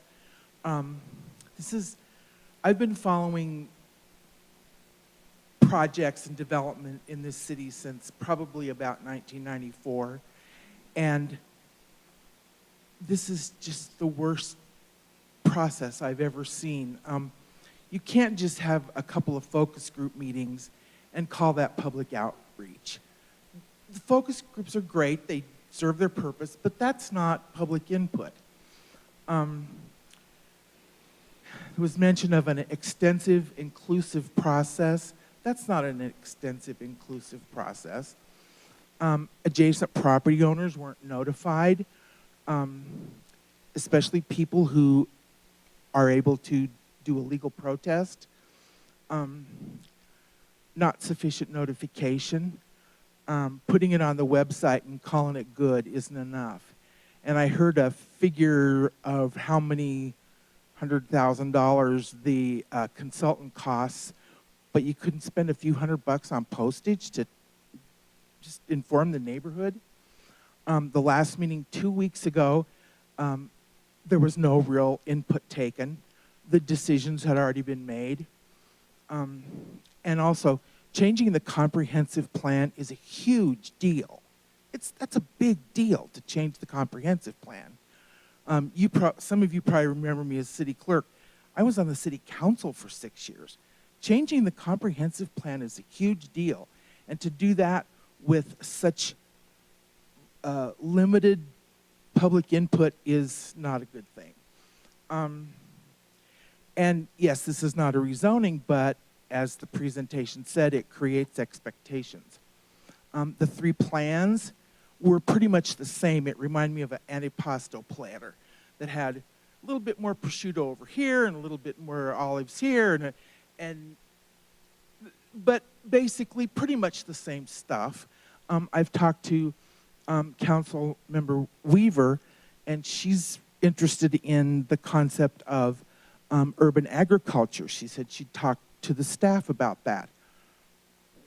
That isn't anywhere in here. Our grandson broke his arm and had to go to Highlands Ranch to Children's Hospital. And the last thing I want to quote is Ed Perlmutter.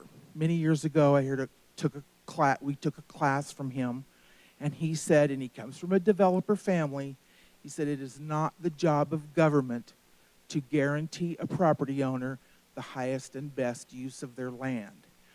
And it's not your job to make SCL a pot full of money. You get to decide the density, you and the city council, not the developer, not SCL, not the staff, you do. And you represent the citizens. And I hope you will deny this and tell them to go back to the drawing board. Thank you. Thank you, Ms. Shaver. Next up, Lisa Wilson. When you get to the microphone, please give us your full name, spell your last name, and provide your address, please. Hello. My name's Lisa Wilson, W-I-L-S-O-N, and I live at 3231 Balsam Street. Progress can't be and shouldn't be stopped, but it can be shaped. Progress can be shaped to create a positive future that bolsters and benefits our community. My husband and I have been to all the public meetings, and I appreciate those opportunities to help shape this campus's future, and the master plan shows that you are listening.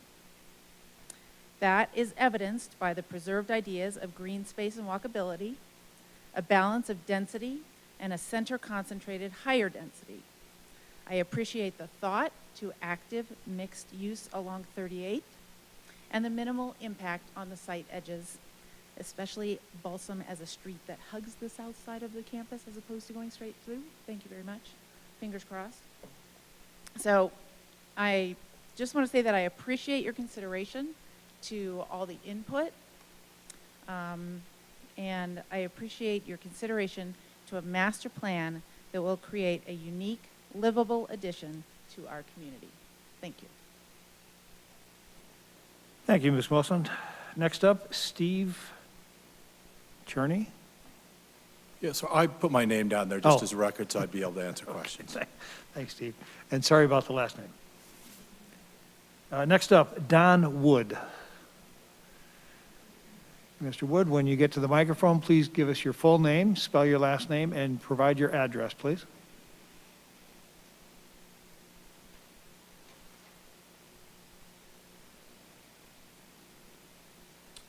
My name is Don Wood, W-O-O-D. I live at 7385 West 28th Avenue. And I'm here tonight representing the Wheat Ridge Historical Society and the effort to save the historic Blue House. The Save Our Sanitarium is a group of individuals interested in saving the historic structures on the Lutheran campus. There's a good deal of community support for this. We've come up with 600 plus signatures on an informal petition in the last 3 weeks.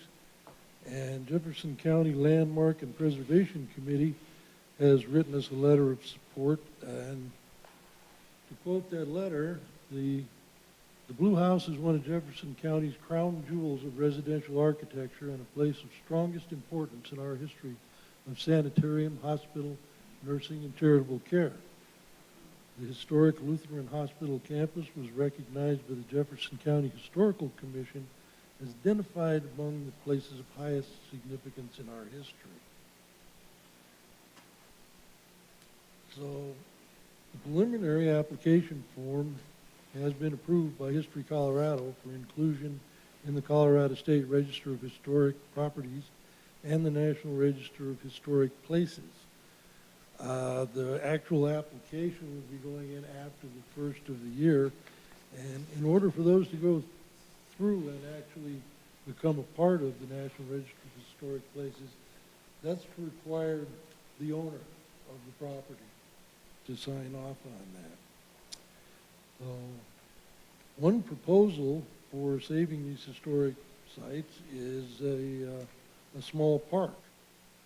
The potential park would be about 1.6 acres, less than 2% of the total area of the campus, and could be an important public space. The Blue House itself is in good condition and could serve for a variety of public uses.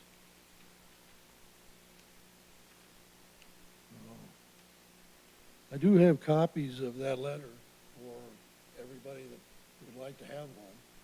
And also, I've got a Google map picture of the site of the Blue House and the proposed park. And what we're asking for tonight is that the Planning Commission take into consideration these historic structures being preserved in the interest of future generations. As the letter from Jefferson County points out, there may be a variety of ways to affect the preservation of these buildings. We ask that the planning for saving our local history be a priority in the design for land use of the Lutheran campus. Thank you.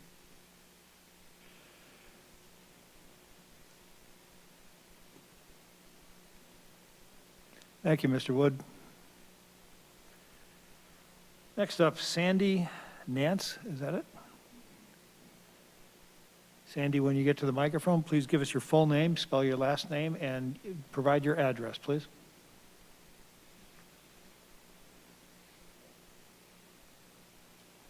My name is Sandy Nance, N-A-N-C-E. Address is 4097 Field Drive. I have to say I was pleased to see that the final plan did mention the Blue House, and I think they said the chapel too, as being suitable for adaptive reuse. I would add preservation to it. I just am a little concerned that this push to get the master plan changed before any application, and I would add to it, I think we're going to work on an application for historic preservation for the chapel as well as the Blue House. And I think that those need to go through. I think we need to get to in front of city council and ask, Don, I would ask the Historical Society needs to go to city council. There are city designations of historic places that would protect the chapel and the Blue House that could go through, but I think that needs to get done before you finish this master plan. 'Cause I think it would behoove the city to have a like a historic district. Right now, what I see when I look at this plan is it says restaurants. That's what they want to put into the place. Mixed use, yes, and then they want to put in the restaurants too. And you can't have the historic preservation and save the Blue House and the chapel and have your restaurants on 38th and all along Lutheran Parkway. I think we're just kind of rushing this. I did notice, went to the municipal code and was looking at that. It says the city council, no structure shall be granted historic designation unless city council determines that the property owner will retain the ability to earn a reasonable return on the property.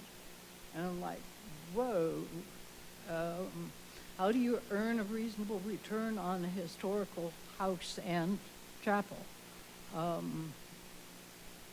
That kind of indicates that they have the right to sell it. So there are just some things I would like to see you wait and let us get this worked out. That's all I have to say. Thank you. Thank you, Ms. Nansen.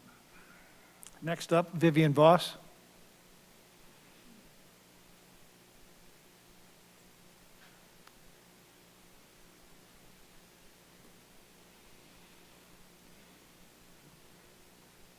Good evening. Vivian Voss, that's V as in Victor, O, S as in Sam, 6920 West 47th Place. I've been a little confused through this whole process with the fact that SCL owns the property. They can do whatever they want with it. We have been given by MIG a good way to express what we would like to see there or not. And I've respected that process and enjoyed talking to Mark and Jay about my issues and concerns personally, which a lot of citizens have voiced. But in all this kind of confusion, we're here today before the commissioners with a resolution recommending adoption of the Lutheran Legacy Campus Master Plan. I haven't heard anybody use the word master plan on what was presented tonight. So I guess I'm supposed to assume that the whole presentation of the development with purple and green and colors was the master plan. And if that's the case, then the adoption of this master plan amends the Wheat Ridge Comprehensive Plan. So I would like to hear from somebody a definition of a specific, what the master plan consists of, and how does it amend the Wheat Ridge Comprehensive Plan? Does it become a node at the end of the sentence, and then we move forward? Also, the fact that people brought up this letter of intent is intriguing to me, and the fact that we do know that Intermountain Health has joined with SCL Lutheran to acquire the property of some extent. We really don't know. And maybe the city does know, but is not sharing with us yet. I ran across, and in keeping with a thought of a existing hospital zoning, I ran across an article, and I shared it with Mark, where there is a foot in the United States of reusing existing buildings for science labs. And there's been quite a few companies in the United States that have actually taken existing buildings, refurbished them, and whatever this science lab is, they have reused buildings. And I think that would be a wonderful stay with the hospital orientation thought, and then there doesn't need to be any rezoning, and who knows, they could probably build housing for their own people that actually would come and work there. And I think it would be a feather in the cap of Wheat Ridge if we had this type of science, medical entity on this large campus that we could make better use of. Then definitely I don't want the high density. Appreciate your time. Thank you. Thank you, Ms. Voss. Our next speaker is Ihor Figius, please. Sir, when you get up to the microphone, please give us your full name, spell your last name, and provide your address.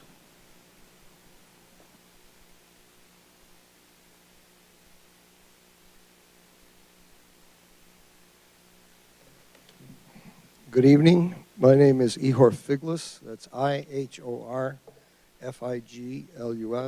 and I live at 9775 West 36th Avenue. And I'm going to urge the Planning Commission to recommend to not approve this plan, and primarily because of the process. We heard today about community involvement, outreach, smoke and mirrors. That's what it is. It's just smoke and mirrors. I participated in this process. I took one of the surveys, but I only took one of them because essentially that survey was only offering me the option to select different flavors of chocolate. There was no wider input that was accepted. And it wouldn't have mattered anyway, because as we heard today from the last presenter on the side of the project, is that they threw out those last three diagrams they had and came up with one of their own. So what's the point of having all these public meetings and public process? If you look on page 86 of the report, I think it's a phase 2 report, 6 out of 9 of the comments or responses on there directly say that there should be direct contact with the people through mail, through flyers, through door-to-door canvassing. This process has not reached out to the neighborhood, which is the most directly involved. And there will be significant issues with this going forward in the future. The whole process needs to be revisited and has to involve the immediate neighborhood, because those are the people who are the most directly affected by this development. There are a number of other issues or options that were brought up in the comments, were never included in the options, in the surveys, and like I said, it wouldn't have mattered anyway, because it appears that those were all thrown out and there was something that was already prepared and to be presented. You should vote to not recommend this approval of this plan. Thank you. Thank you, Mr. Figlus. Is there anyone else in person that would like to speak that has not?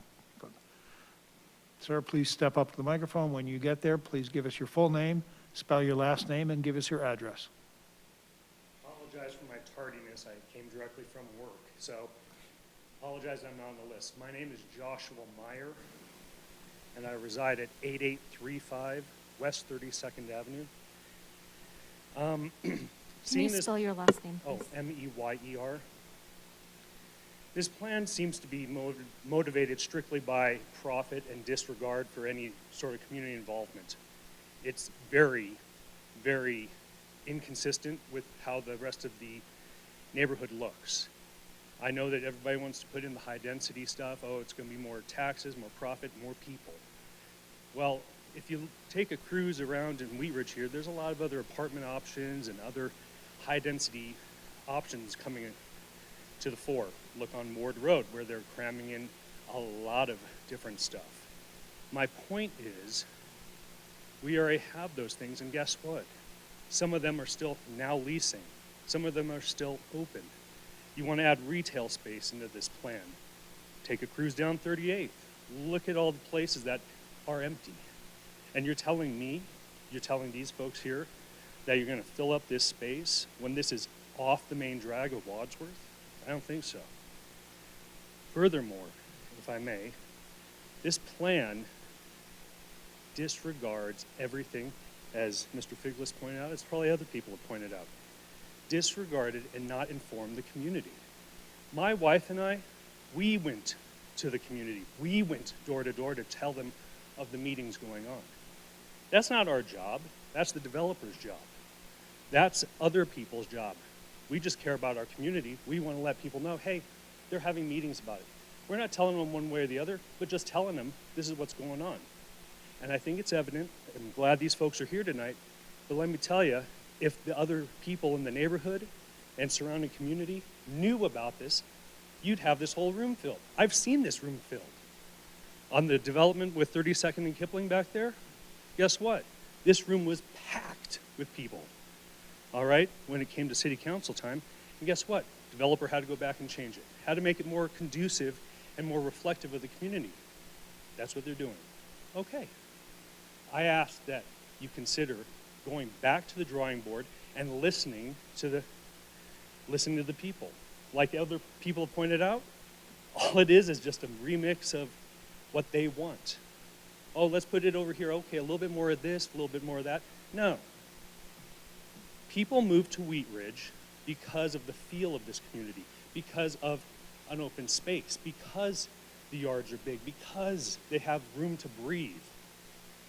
We just see this further encroachment from Denver, Highlands, Sloan's Lake, Edgewater. It just keeps moving west.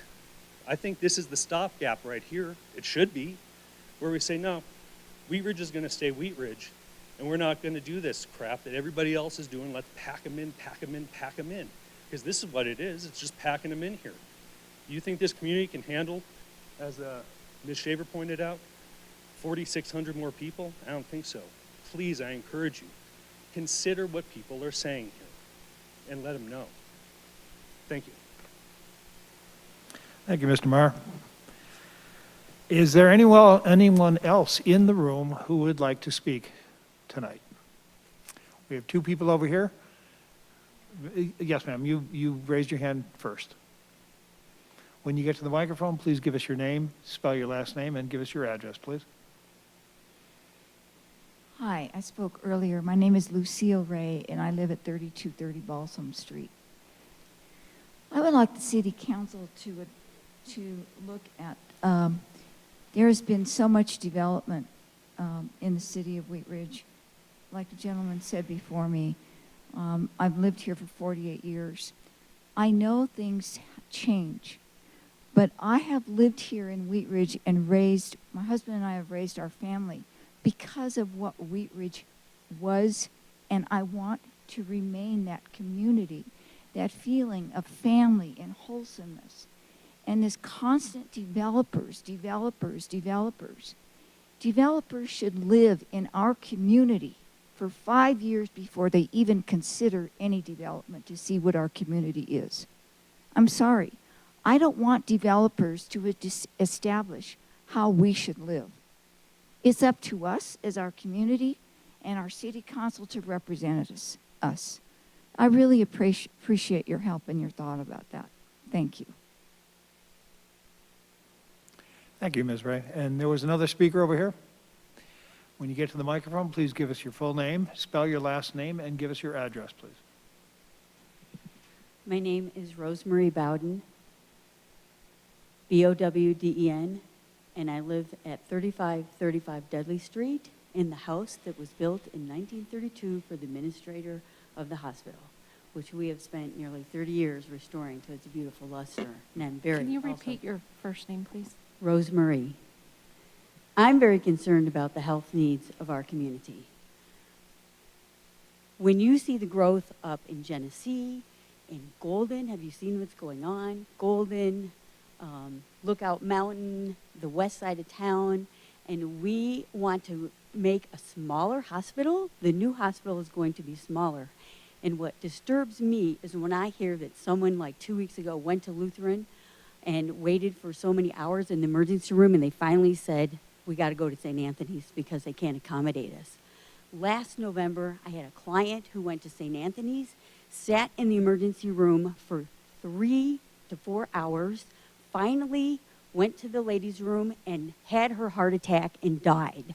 And every time I hear somebody goes into a hospital and when they're done with their surgery, like my husband, the last 2 surgeries, and there's no bed when he gets out. He was at Skyridge and had to sit in ICU all night because there's no place to accommodate him. Our hospitals are overloaded. Are we studying what demand we need for health care? And to take away a major center where people have had their children or whatever, I think we need to preserve the hospitals. How are we going to accommodate the population with no hospitals? I don't understand it. I think we need both hospitals because I hear this all the time. You know, I'm sick, I waited, they couldn't take care of me. So my concern is anybody looking at the need to have 2 hospitals in our community? Thank you. Thank you, Ms. Bowden. Is there anybody else in the audience that would like to speak this evening? Tammy, we will poll the online audience to see if anybody would like to speak online.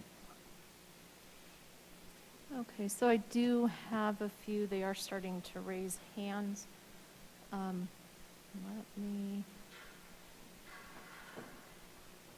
Mary Ann, if you can unmute your computer, you can speak. Hi. Can you My please name is give your Mary. last name and your address? My name is Mary Ann Stork. My name is spelled S as in Sam, T as in Tom, O-R-C-K. I live at 4120 Balsam Street. I have to agree specifically with the points that Janelle Shaver made and Mr. Moore made also. I am going to encourage the Planning Commission to reject this plan at this time and go back to the drawing board and be revisited and resubmitted.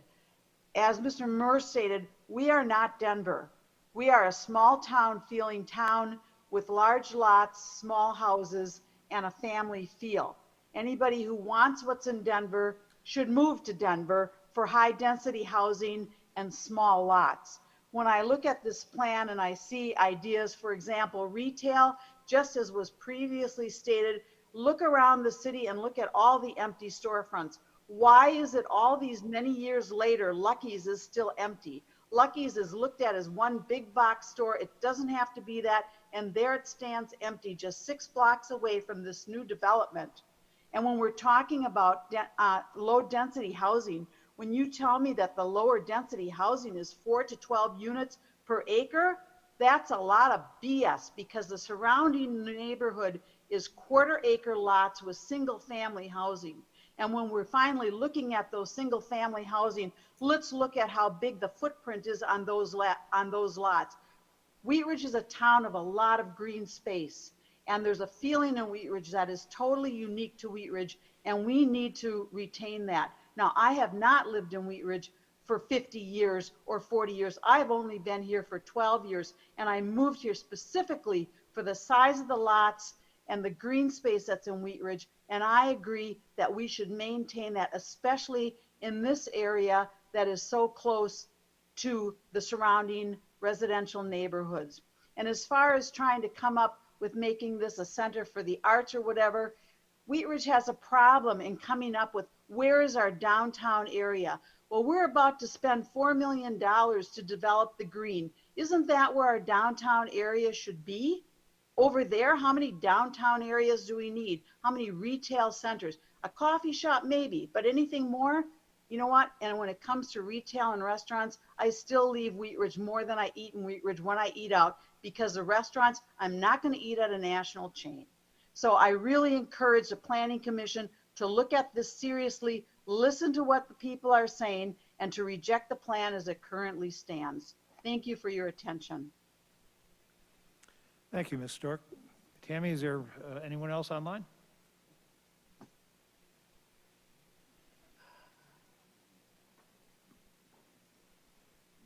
Yes, if Dan F. can unmute, you can speak now. Yeah, hi. Can you all hear me? Yes. So my name is Dan Finley. Last name Findlay. I'm speaking on behalf of me and my wife Haley. We live at 3375 Dudley Street. I have also been a part of this process and do want to thank Jay and the city planners just for their willingness to engage us. I will mention or echo kind of some of the comments that I do think our ideas were heard. I do think kind of everything we said was noted and taken down. But it has been refreshing to hear kind of the community come out tonight and talk about kind of in unanimity opposition to the plan. And I don't know exactly what that means because, I think no one is totally resistant to change. I think we all understand that, the realities of the world and that Wheat Ridge is part of that. But to just sort of hear the uniform voice of this seems fast, this seems quick, this seems like a change. We just moved, just over 2 years ago to Wheat Ridge, and for the reasons everyone mentioned, but it is also extremely heartening to hear the longtime residents of the community, involved as well, saying, this is what Wheat Ridge is, and this is what we want Wheat Ridge to remain to be. And I think all of you that serve on this, must know that in your hearts as well. So I just want to echo the voices that have been said and just sort of echo them. I do also want to mention, we've heard a lot about the north side, and I know Allison Street has gotten a lot of involvement and recognizably so. Dudley Street to me has been a bit of a disappointment. I know someone just spoke from Dudley Street. I'm not like attacking my neighbors, but it's just been interesting to see that sort of the west side and even south side has not been as engaged in my sort of recognition of things. Or unnotified. And I wanted to point out Igor, he's been to our house 3 times and he's left. We've talked multiple times. He's been here when I haven't been here. He's left flyers. And built trust with the neighbors. Yeah, my wife's chiming in here. But yeah, just like that it's important to know. Again, that's not his job. It's not the job. I don't know whose job it is. But people didn't know, and people aren't engaged in the way that they need to be engaged to have a voice. And it can all, I don't know what democracy is. I mean, to some degree, democracy is if you're not engaged, you're not engaged. But if you start building something or developing something, you're gonna hear it later. And those people haven't been involved in the way that I feel like they would be if they knew what might be happening. Before our time is up, I just wanted to step in and say a handful of things that are concerning to me. A lot of them have been said, but I'm going to move. So your 3 minutes are up. Just say thank you. Just on the low density housing, because this is the most important thing to me. I hope that I don't know if y'all can put in if this ends up happening. I'm more concerned because we lived at 29th and Zenobia and all those empty apartment buildings are right there. The height, because it doesn't matter I don't like how tight they are together either way, but also the height matters as well because there's a lot of loopholes and those will be taken advantage of by the developers, and you should anticipate that in the backlash. So thank you for your time.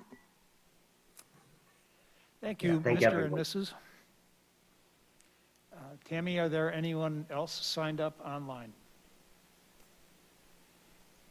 Yes, can T. Fallon please unmute?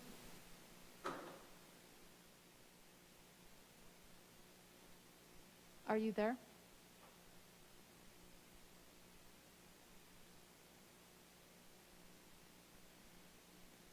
They have unmuted, the person has unmuted, but I'm not hearing anything.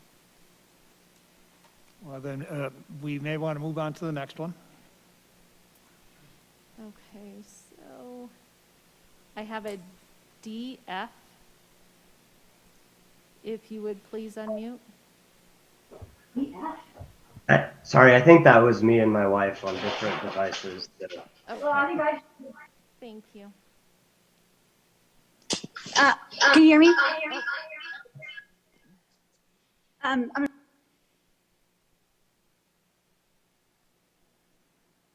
Is T. Fallon there at all? You are unmuted. Okay, I have one final person, Chris L., if you would like to unmute. Can you hear me? Yes. Can you please give your name, spell your last name and address, please? Chris Leatherwood, Leatherwood. I'm at 4185 Carr Street.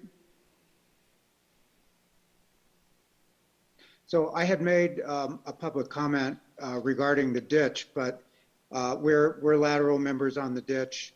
One question I have with regards to that is who is going to ensure our access to the water, which has been Lutheran's responsibility. But that issue seems small potatoes after listening to this meeting. And I would have to agree with everyone else who has spoken out about the process. I consider myself to be someone who pays attention. I only recently heard about the public involvement in this. And I live on the north side. All of the plans that I saw, all of the little color diagrams put very heavy emphasis on retail, high-density housing, mixed use on the north side, while it was stated that there would be setbacks and buffers and that it would be respectful to the people on the north side.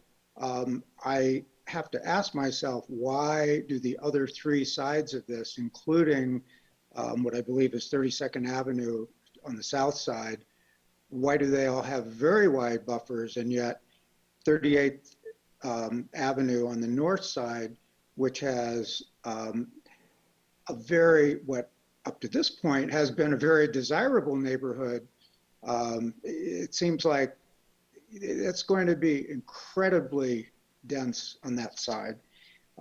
There was statements made that you would respect the historical buildings as much as possible, or there would be historical preservation as much as possible. I understand this is a general framework, but at this point, I would strongly urge the council to deny this at this point and have more public input. And I agree with the speaker that said the room would be packed if more people had been involved and there'd been a greater effort to reach out to people and get their opinions. Thank you. Thank you, Mr. Leatherwood. Tammy, anyone else online?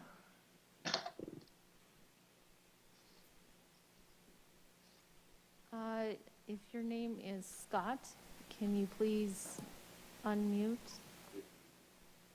Can you hear me? Yes. Yes, my name is Scott Talmadge. I live, my last name is Tallmadge. I live at 4380 Dover Street. We currently are living here and have been here for 25, 26 years. One of our issues has been traffic. At one point, the ambulances were using Dover, and at one point, the city had designated Dover as a emergency vehicle route, and we benefited from that because we were one of the first streets plowed in the neighborhood. What bothers me about this high density development is the fact that I don't believe that they took into account the effects of traffic that, 44,000 more cars would have on the neighborhood.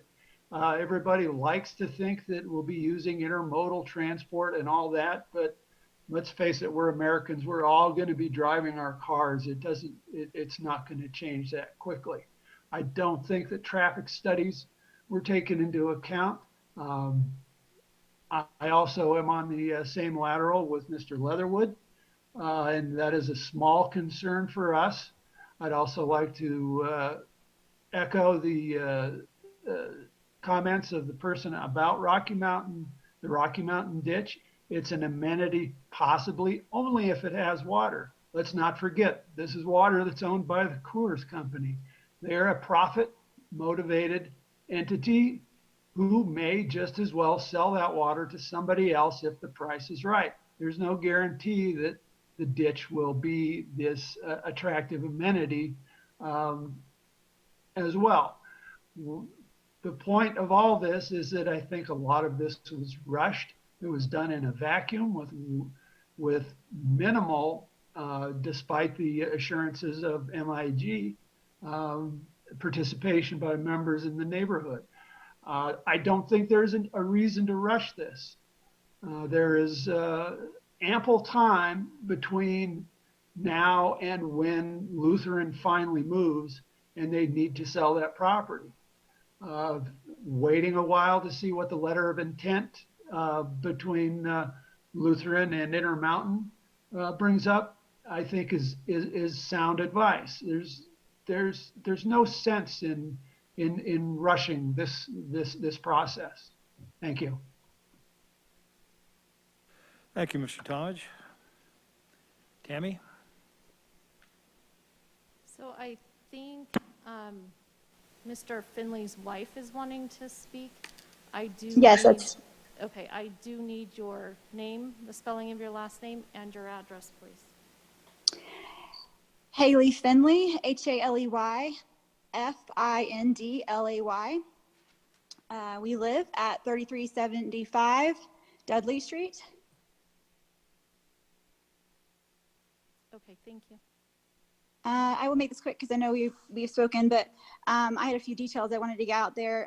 Driving down, since there are a few people here from Dudley Street, I wanted to mention, because we're mentioning traffic, the traffic up and down Dudley, and Dudley as a whole is being abused just as with driving and speeds because we are a thoroughfare, and people use it as such. It's marked as 25 miles per hour, but it's regularly that I note people are going insanely fast, and there's no speed bumps, there's no stoplights, there's no stop signs, and both ends of the street hitting 32nd and 38th are blind turns no matter which direction you're turning, meaning like if you're coming off of Dudley onto 32nd or onto 38th, whether you're turning right or left, it's oftentimes very blind, and people are coming around corners very fast. So I'm just noting that because if you put more people on the street, it's going to get really the street's not going to be able to handle it. People are going to be backed up all the way down, and there's already a safety issue going on, a chronic safety issue. My husband and I moved out here to start thinking about having a family off of 29th and Zenobia, where they were building that big apartment building. And then they built the condo building after tearing down that historic house. And those condos were priced were highly priced and fancy. And so I think they sold 3 over the course of the time we were there, I think over a course of a year or more, and the rest stood open. The apartment building on Sheridan became low-income housing because they assumed they couldn't find people to go in there. Without building any sidewalks, the people in that apartment building were on their scooters in the middle of the street, having smoke breaks, which was a safety issue. And then you could just basically, the vibe in the Highlands right now is you lower one of your windows and you can hand your body wash out to your neighbor. Like, it's just insane how tight people are. And I moved here from New York City to have like more space and be able to breathe. And the infrastructure is just, I don't want to be rude. It's just atrocious. I'm just going to call it what it is. It's atrocious. And I would just like there to be some anticipation beforehand of what the needs are going to be before it happens. And a lot of this is in Denver proper, but if we put a lot of people in this area, I don't want there to be some unforeseen consequences. So I agree with a lot of what other people have already said. And then lastly, about the condo that went up in front of us, it was, they used some loophole to get parking underneath because they could only have 3 stories.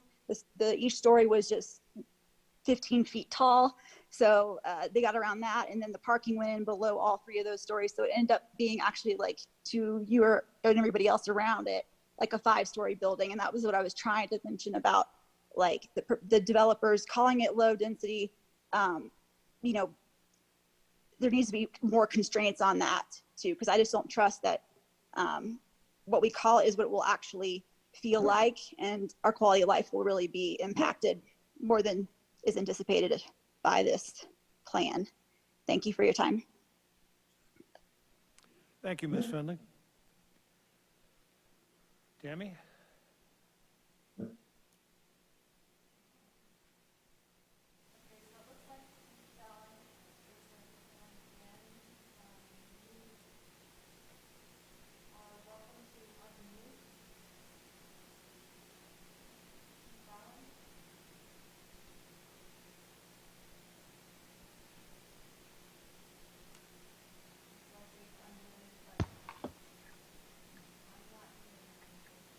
Are you able to hear me?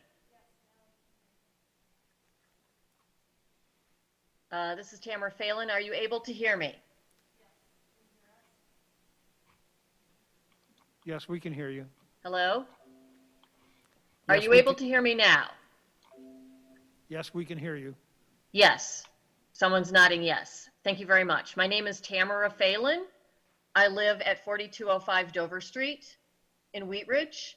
I am one of the neighbors that lives to the north of Lutheran Hospital. Thank you very much for understanding with my computer this evening. I would like to urge the Planning Commission to reject the master plan and to go back to the drawing board.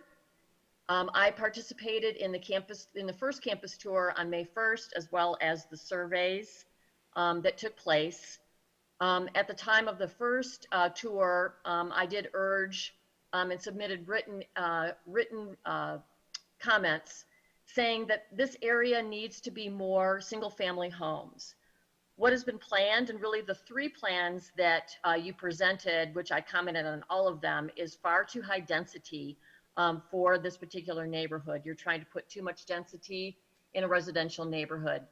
I agree with everyone who's spoken tonight, Mary Ann Stork, who is a neighbor, Mr. Brazell regarding the retail, Ms. Findlay who just spoke regarding traffic.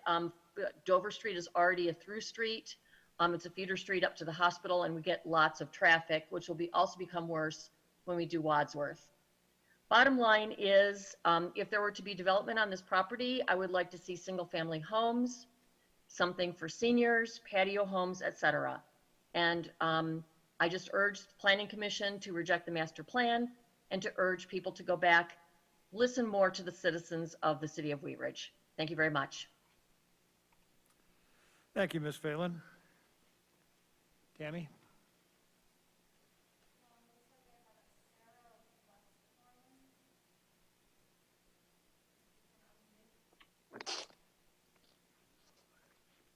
Hello? Barely. Can you hear me? Okay. Hi, my name is Sarah Westmoreland. My last name is spelled Westmoreland. I live at 4130 Balsam Street, so north of the redevelopment proposal. My main concern among those that were mentioned this evening is traffic impacts. I didn't see in the plans traffic studies and how that would impact the north side of the development. So I would also, I'll make my comment short since I know it's late, urge the committee to reject the plan and go back and look at some more traffic studies. Thank you so much. Thank you, Ms. Westmoreland.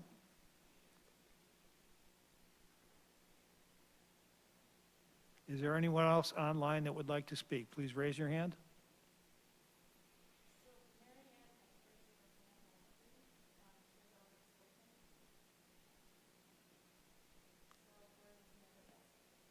Okay. And we will go to our in-person audience and the online audience. This is one more chance for anybody that would like to speak this evening. If not, we will, yes, sir. We have somebody in the audience who's raised his hand. Please step up to the microphone when you get there. Provide your full name, spell your last name, and give us your address, please.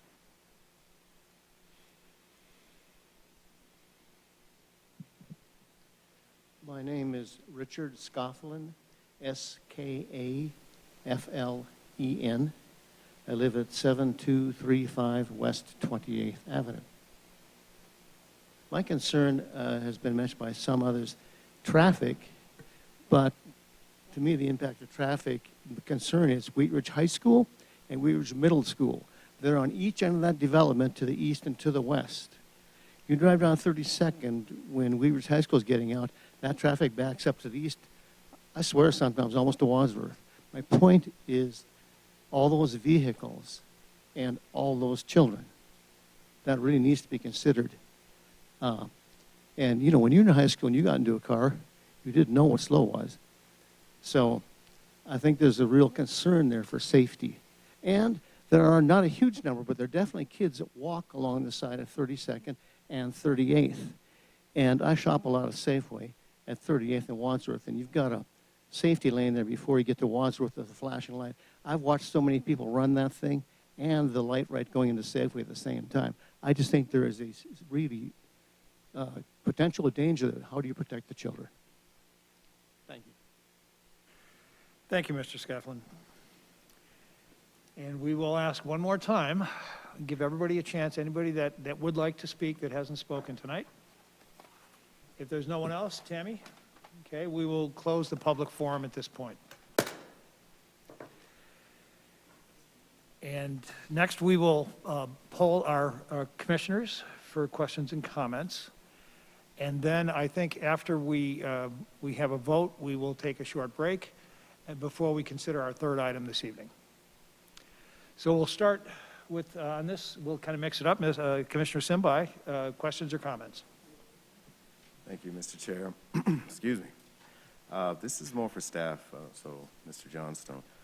In the resolution, number 2, I'm a little confused of what that means. So the Planning Commission recommends that the Lutheran Legacy Campus Master Plan supersede the comprehensive plan for the portion of the city covered by the master plan. Could you explain what that means a little for me? Yeah, I think, and this question, came up, I think, from Ms. Va. What is the master plan that's being this is what that is, right? So there's maybe certain pages in it that are more illustrative than others, but I think the entire content of this is informative to any future changes in land use on the property, changes in zoning on the property. So that's the intent of that language, is that this is being adopted in its entirety. Understood. Okay, and just about process, if we were to adopt this plan and then City Council adopts this plan, this potentially 5, 10 years, 15 years down the road, what is the possibility of new planning commissions or City Council changing the master plan? Is that allowed, or is it now fully in the city's hands once adopted? Well, certainly it's at the city's discretion to update master plans. That's a role for the Planning Commission and City Council. What we would anticipate in terms of, if this master plan is adopted by council, that, there's a kind of a long road ahead in the next several years which will involve the community as well, in terms of really getting more information in terms of what is the proposal, right? I mean, this is intended to be a guiding document and have some flexibility, but also create some bright lines in terms of, what can and can't happen in different parts of it.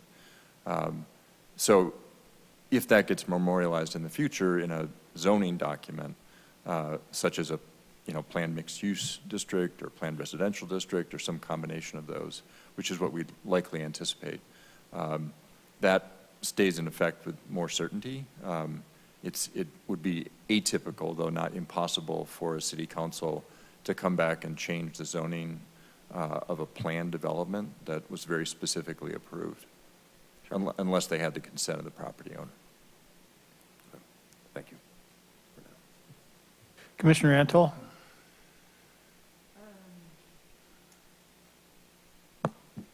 I'm just umming right now, but I will into the microphone. Several people brought up this letter of intent. Can anyone speak to this?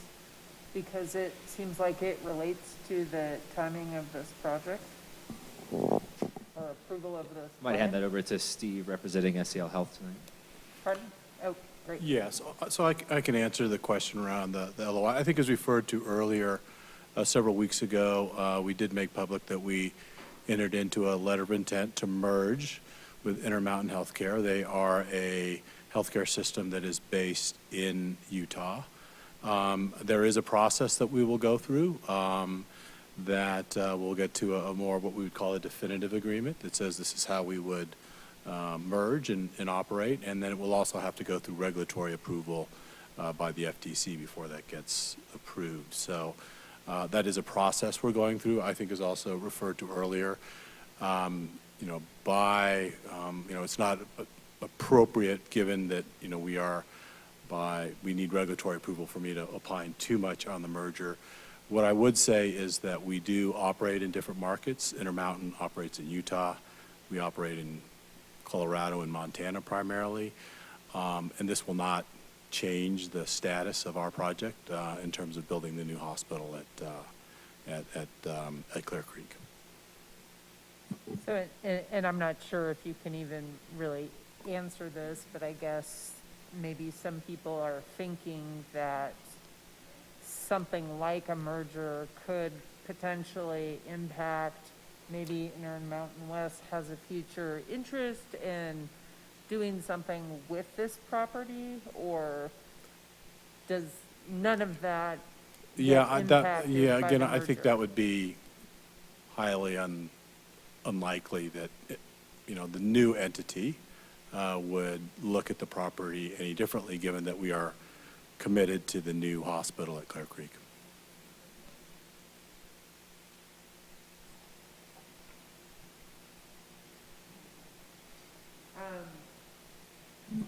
I mean, are we going to do round robins? I We certainly we don't certainly want to can, yes, dominate. I'll yes. do one more question, but then I'm sure maybe some of my other ones will be answered by other commissioners.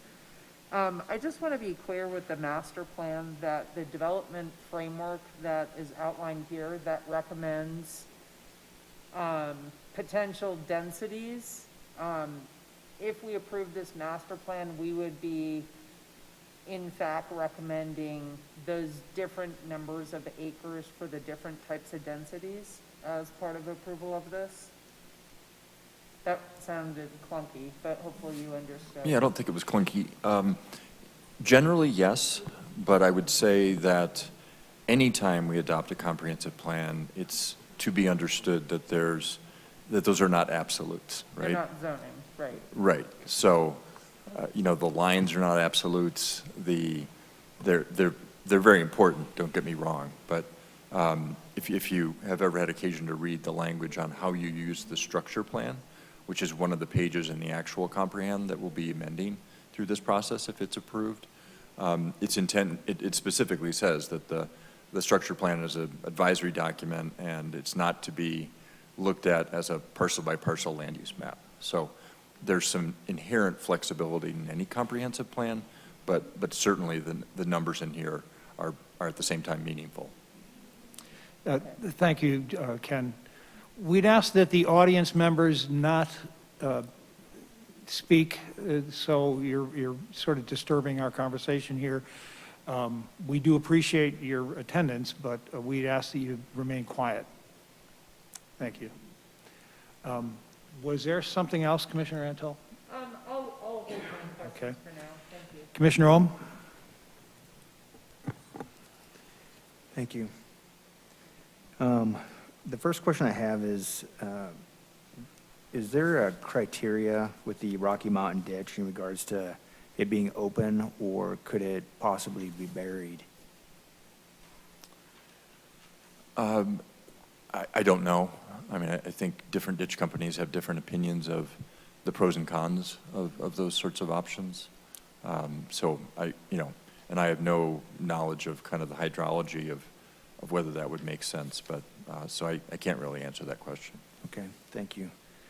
And then I'll ask, let's see here. I'm going to go to our consultant, MIG, Mark. What was the timeline process for us? Like, how long did this process take from start to finish? Certainly. So it started, as you know, there's a lot of technical analysis that's paired with the engagement process. The technical analysis began in February. The first external notification of the engagement process I think as Ken noted, was in March. The first big event we actually hosted was May 1st, and that was the walking tour, the 3-hour kind of on-site event. So from there, I guess, announcement in late March, so that's April, we'll do the finger math real quick. April, May, June, July, August, September. So 7, did I do that right? 7 months, 6 months Okay. of active engagement. And was there, I know I've received several emails that I've signed up for on, like What's Up Wheat Ridge. Was there hard copies, like postcards sent out as well? Postcard notifications? No, the Yeah. print notifications that were part of this process would have been through the local media, so again, and the Gazette and the Connections and Mayor's Matters, but no individual postcards were mailed to individual homes. Okay. Yeah, I would just elaborate on that. Mark's correct, but I think it was 3 editions of the Connections newsletter that's mailed to every address in the city. Had prominent notifications of this process, most of those including specific dates for opportunities for engagement. And then I did read through both manuals. The one that, you know, and I understand the time constraints, but that's a little more interesting is the appendix. There's a lot of work in the appendix, a lot of details. Could you just kind of go over, maybe start with, I want to talk about traffic report and also the facilities report. So the traffic, talk about maybe what is the current trip generation versus the proposed worst case? That is a great question. I do not have those numbers off the top of my head. I imagine, so as Ken noted, this is not an actual development proposal, so we don't have square footages, densities for specific projects. So as a way of doing kind of a back-end analysis of a framework plan, we took the worst case scenario. We took the highest density generators for both water and sanitary from a utility standpoint and from a traffic standpoint.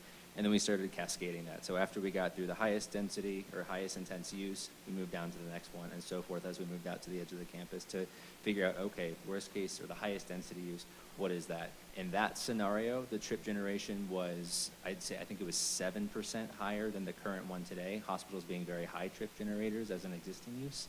And on the water, I'll say water was a little above, sewer was a little below. I could have had those mixed up in there. But we're having ongoing conversations with district providers to get a better understanding of that. And then on the facilities report, in regards to the Blue House and the chapel, could you explain what the ABLE group, what their analysis was? Sure, yeah. So Ron Abo from the ABLE group was our architect on the team, the architect for the Fruitdale Lofts conversion. He went through a facilities assessment of every built structure on the site. So with access through the facilities maintenance department, SCL, toured all the facilities, and then gave a high-level assessment. You know, he wasn't checking studs, but a very high-level assessment of the current use, the current quality of that use, and then potential ability for reuse. And within that, you know, documented square footages, and then things of that nature. So for the Blue House, currently being used as storage, previously a tea room, adaptive reuse potential. Certainly, there's I think some considerations for bringing that up as it's been vacant for some time. And then the chapel, I think, noted for our architectural significance as well, given some of the unique detailing that was delivered at the time. So that there, currently tied into the hospital operations physically and structurally, would require some, if other aspects of the hospital went down, would require some sort of kind of structural gymnastics, but certainly viable. Because I read in the report, it said the Blue House was, he states it was in very poor condition with substantial amounts of asbestos. So I'll double check. That is on correct. that. Okay, thank you, Steve. Yeah, and that the chapel said that it was in fair condition, which is better than poor. It was better than poor. But that could possibly be adapted. Sure. And then, would it be safe to say that a price of a house would be more expensive if there was more land associated with it? Could you, so for example, the quarter-acre lots, the 4 DU per acre designation would be more expensive than something that was, 10,000 square feet or smaller, as those numbers crept down. I think that's That's a very general assessment, but yeah, you could probably Okay. state that. And then I have a question for staff. Just a general question. For the Corners project, that was, I guess in my mind, somewhat similar as far as we had that project, and then I think that, I'm just trying to figure out the steps. There was maybe a rezoning that occurred first, and I think that was a city-initiated zoning, correct? You are correct, yep. And Yeah, then, and then there was a charter amendment by vote of the citizens after that? Or was that before the rezoning? It was before. So I think it was either 2009 that City Council took a question to the voters to amend the charter in certain locations of the city, notably locations that were associated with some of our urban renewal areas, not 38th Avenue. That was a very, thoughtfully decision not to make that choice there. So essentially, it was the I-70 Kipling urban renewal area, which include, and the Wadsworth urban renewal area. And the voters did approve the ability to make an exception to the height and density limits in those areas. Now, the changing the charter doesn't change the zoning, right? So Right. we had that information in 2011 when we initiated the corridor-wide legislative rezoning of Wadsworth. And that, too, is a very public process. And owners were given an opportunity to opt out if they chose to. We probably wouldn't anticipate that same type of a zoning approach on this property. I mean, I think it probably lends itself more to some sort of a fine-tuned plan district, given the scale of it and just some of the other issues that, are shown in the plan. But that's what we'd likely anticipate would be a planned zoning designation here. So would the rezoning come first on this particular project? Because we're talking about removing height in the middle, or would the removing the height and density come first and then you would rezone it? Or would another option be that you would rezone parts of it, say some of the outer buffers, those would get rezoned because those are more or less intense density, and then you would... It's a great question. I was thinking about it earlier today and wondering if that sort of a question might come up. The quick answer is probably I don't know. I mean, I think if a developer were to come in and propose a product that was higher than 35 feet for residential, and at the same time be proposing, some other carrot, right? With, more open space than would be required, or something else, preservation of the chapel. I mean, a carrot that maybe would be attractive to people that are going to vote on that charter amendment. So I don't know, what that timing would look like. I think we'd have to, there's probably a few different models for what that would look like. We'd have to involve, our city attorney as well, and kind of what's the most appropriate way to stage those different things. Okay. I know on the Corners project, despite having it rezoned, having the height and density taking out, it still took a long time to develop, to find the right developer for that project. And then even on the TOD at Ward, having removed the height and density, just because, you can go really high, that's not what happened. It depended upon what the market could bear for height. Right. There's really only one phase of development at the TOD area that actually goes over, generally speaking, that maximum height of 35 feet. Some of the Toll Brothers townhome projects probably push that number, but it's mostly what you see under construction, the parallel apartments that are right across from the station platform that are under construction right now. That's a 4- and 5-story product. Okay, thank you. Commissioner Disney. This is a question for staff. If this master plan did not exist and Lutheran, once they're wrapped up and they have the new hospital, what would happen without a master plan? Well, not much. I mean, the property, the planned hospital zoning designation is very specific, right? They're allowed to operate a hospital and ancillary medical uses, you know, and how far can you interpret that to go? Obviously, behavioral health is very much a part of that mix. You know, the medical offices are part of that mix. That's about it. I mean, I think it would be a leap to say, well, and you can do housing because, you know, people in houses may work at the hospital, right? I mean, I don't think you could go that far. So the property would be very limited in how you could reuse either facilities that are going to be vacant or, you know, as you all know, many parts of the property are just vacant land, right? And then to the comment earlier about the merger with the corporation in Utah, I'm just doing some what ifs here because that's what our audience seems to be bringing up tonight. If that merger happens and that Western States, I can't remember the name, decides they want to Intermountain Health. buy the hospital, would that make the master plan moot then? If we adopt this tonight and city council adopts it and then this merger happens and they decide they want to put in a cancer research in the North Tower, does everything else become moot or what happens in that scenario?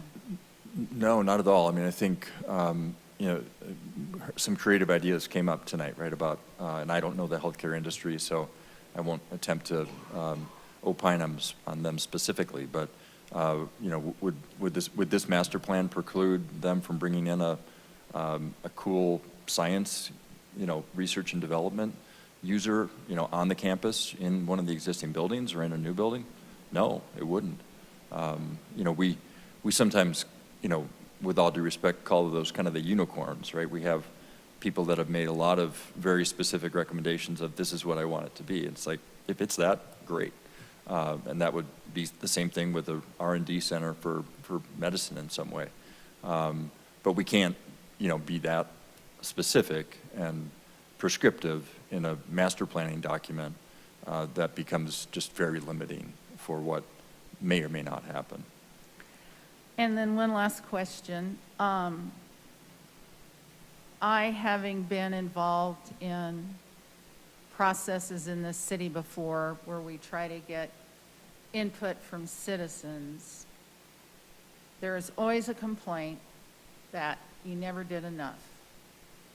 And my observation of this process was that, and I might ask Mark too to comment on this, I was shocked when I read how many people participated. I didn't anticipate you'd have that much. In your experience, and you both can speak to this, does it seem like a lot of people, were you pleased with the outreach results and the people that participated, or did you wish, gosh, you always want to have more, right? I was going to say, no matter what process you go through, I was like, oh, I wish I could have done that a bit better. But I mean, given the approach that we took, knowing that we were in the transition from a global pandemic, what we attempted to do, what we were able to do, I was very proud of. Knowing that we've tried strategies, all through the year prior, really trying to hone in on the best way to engage the largest group, right? Like I mentioned during the presentation, there are certain tools that work really well for certain demographics, other tools that work well for other demographics. So by trying to use the largest tool set possible, our goal was to reach as many people as possible, and a lot of people who I think, at least in their kind of anecdotes and sharing, hadn't been part of the processes before. So I was very encouraged by it. And I would say that, I'm surprised there aren't more people in the room, to be honest. Obviously, we opened it up to the other side, anticipating that there might be. But I would say that the reason I thought we might have more people is we had over 120 people here on September 22nd for an open house. So I think there are a lot more people that are engaged that aren't sitting in the room tonight. I think that's all I have for now. Commissioner Leal? This is just a question period, right? Am I correct on that? Okay, I have two questions then. And I might have missed it in all of the information that we got. But has the Blue House or the chapel been designated on the historic list? Not that I'm aware of, no. Okay, so there really is nothing keeping those intact? Not legally, no. Okay. I mean, we've certainly heard, and the document reflects the fact that the community values those structures. And you know, I think the document, the master plan suggests that we should be continuing to seek ways to adaptively reuse them in some form or fashion, but there's no definitive answer on that in this process. And I see Stephen maybe moving towards the mic. Yeah, you know, I think what we envision is going through a process where the evaluation of a developer needs to consider the historical significance of those buildings, and that should be part of the criteria of who becomes that developer and how they honor that history. Okay. And my second question is, and I didn't see anything in, usually in the city, when the city asks to approve a recommendation, they usually list all of the services, whether or not they believe that the services are sufficient. And I know the utilities probably are, but I didn't hear anything about the need for additional police or the need for additional emergency services if this were to go forward. It's a great question.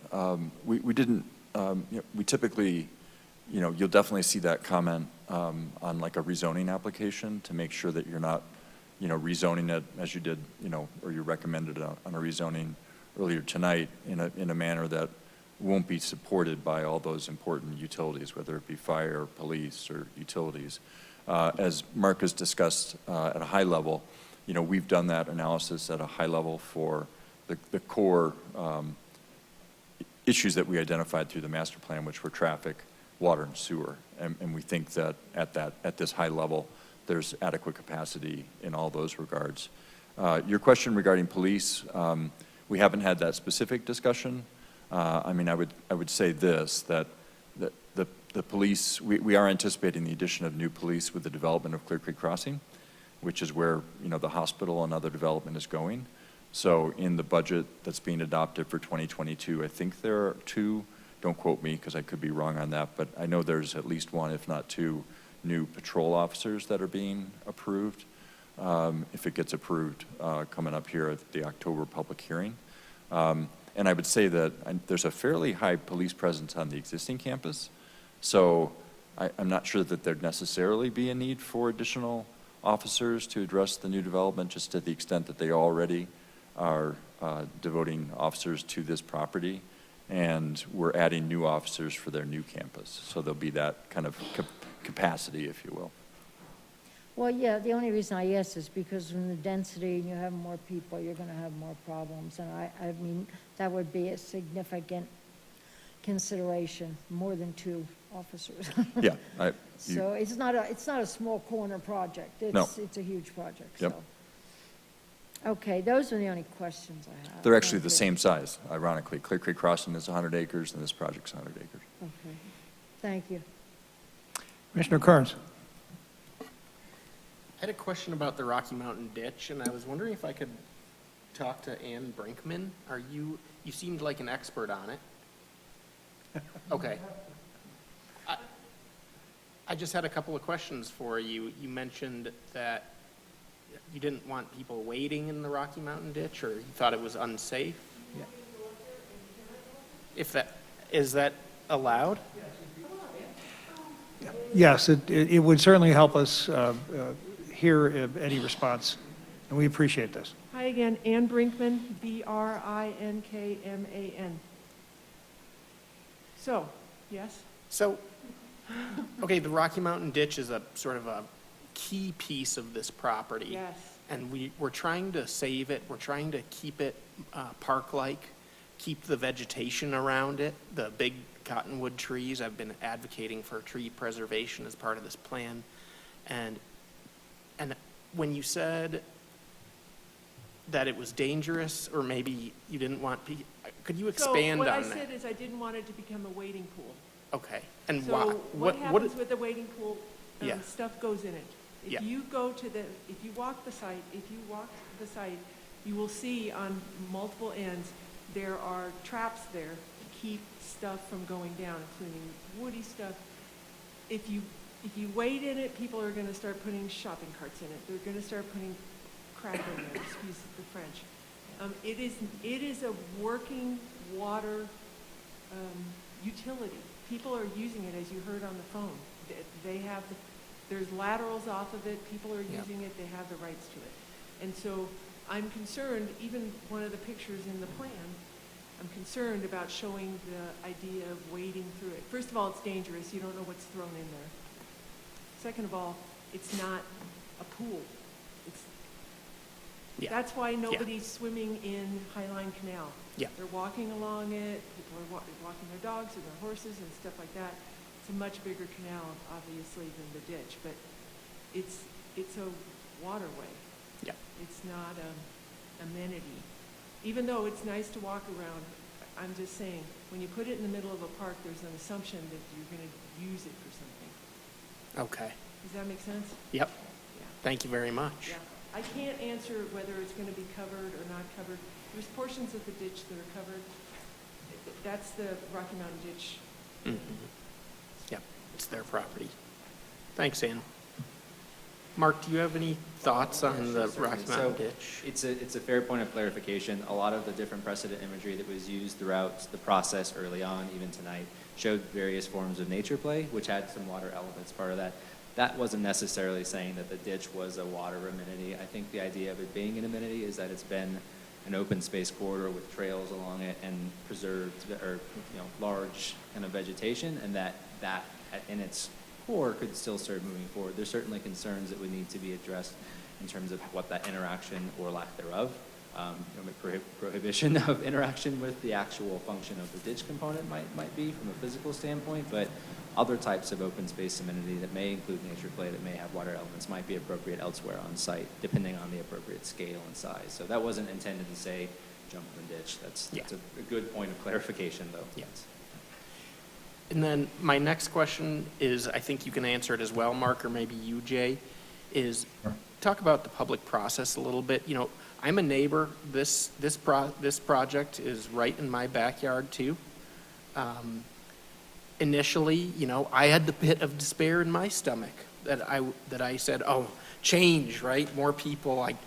But the more I thought about it, the more I really came to terms with what's going on in this country, and that we need housing in this state and in this city. And my question for you, Mark, is about the public process. I got a letter in the mail from you guys, I think, and I saw lots of newspaper articles in the Wheat Ridge newspaper about it. I think I had extra heads up on it because I'm a planning commissioner, but I definitely saw that there was outreach going on outside of my planning commissioner role. Could you just talk a little bit about that? What did you guys do to notify the neighborhood? Yeah, certainly. So the city, and I can let Ken kind of piggyback on some of this, but it's obviously very fortunate in having launched What's Up Wheat Ridge to Bang the Table platform. A lot of your peers, Be Heard Boulder, Guiding Golden, Engage Longmont, are using this same kind of platform because a lot of our communities have identified that one single event, right, or focus groups or what have you might not be enough, right? Historically, that being the way that people got their voices heard. So the online piece of it, which was integral to every step of the process, was a key part of how we intended to outreach. I mentioned that we had 4 public meetings, and we had a different format for each one, very much intentionally, in part due to safety considerations, but public walking tour, virtual public meeting, in-person public meeting, and open house format. So the fourth one still being an in-person, but a different format than the one prior to that. That was, again, intended to be conversational, not dissimilar to the very first event that we had hosted. I mentioned the focus groups. Those were open solicitation for those who went to What's Up Wheat Ridge or What's Up Wheat Ridge, and we also promoted it during the walking tour. Anyone who signed up was brought on to the focus group. We didn't turn anyone away for that. We had a business, I mentioned, focus group as well. comprised of various folks around the community representing different entities as it relates to business, the Chamber of Commerce, various associations, a stakeholder steering committee comprised of former council members, the residents, other groups on that one as well.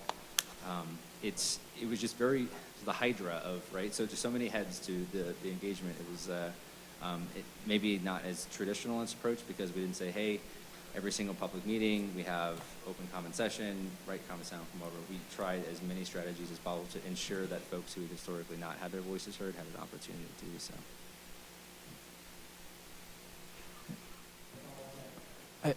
If I could just add to that, because I want to kind of own the fact that, there was some discussion about why we weren't, walking the neighborhood, handing out flyers. And we made the decision early on, for better or worse, in the process, that this is a community-wide issue. I mean, this is a campus that is a big part of this whole community. And that's why we took the approach in our noticing to take it at that scale. I always struggle with, so what if we decided, well, let's notify the neighborhood, right? So what's the neighborhood, right? Is it 1,000 feet? Is it adjacent properties? Is it, what is that, right? There's no section in the code that says this is who you should notify. And inevitably, you're going to get that wrong, right? People are going to say, well, you didn't go all the way to Kipling. You should have gone to Kipling. So that's why we took this citywide approach, because we think it's a citywide influencing project, and then tried to get the word out robustly citywide. Having said that, when the rubber meets the road with the zoning application, of course, all of our traditional noticing requirements will kick in. So 600 feet from the entire perimeter of the subject rezoning property, neighborhood meetings, notice of public hearings, all that important formal notice. Thank you, Commissioner Kearns. We will poll the commission again if you are interested in making a comment. We'll start with Commissioner Simba. There's been some talk about potentially pausing and going back to the drawing board. Could you speak to the pros and cons of taking another few months? What does that do to the full process that you have anticipated? I can tackle that. Ken, do you want to? I think it undermines the integrity of the process that's occurred to date. There was a lot of technical analysis that was feeding into the questions that were asked at the times they were asked based on concept exploration. When we looked at the concepts, for example, noting that, hey, this is not what we're being proposed. These are elements of these things that we want to know whether you like them or you don't like them. So that was based on the initial trip generation analysis, based on initial market analysis, another number of factors that we were getting as we were working through some of the technical side. So, you restart any plan at any point in time, because at any point in a given process of a planning effort, there's going to be some new piece of information or some new piece of analysis that will cause you to pause. I think the flexibility that we built into our engagement approach allowed us to respond to those changes and what we were finding from an analytical standpoint to address that as nimbly as possible through this planning process. I don't think I'd ever advise starting a thing over again just because, if that makes sense. But Ken, I'm not sure if you have any additional thoughts to that. I think that those are all good points. I'm glad with the amount of people that we had come tonight, right? The more the better. As I said earlier, I was expecting we'd have more. But I think if you were to go back to the drawing board, I think is what the word you used. I don't know what that looks like, right? I don't know what new questions we're asking or how we're reframing this discussion to get to a different result than this. And then we're asking everyone that's participated and the 120 people that were here on September 22nd to start over. And I'm not sure that's a fair ask of those people that have already put in a lot of time in this extensive public outreach that we've had to date.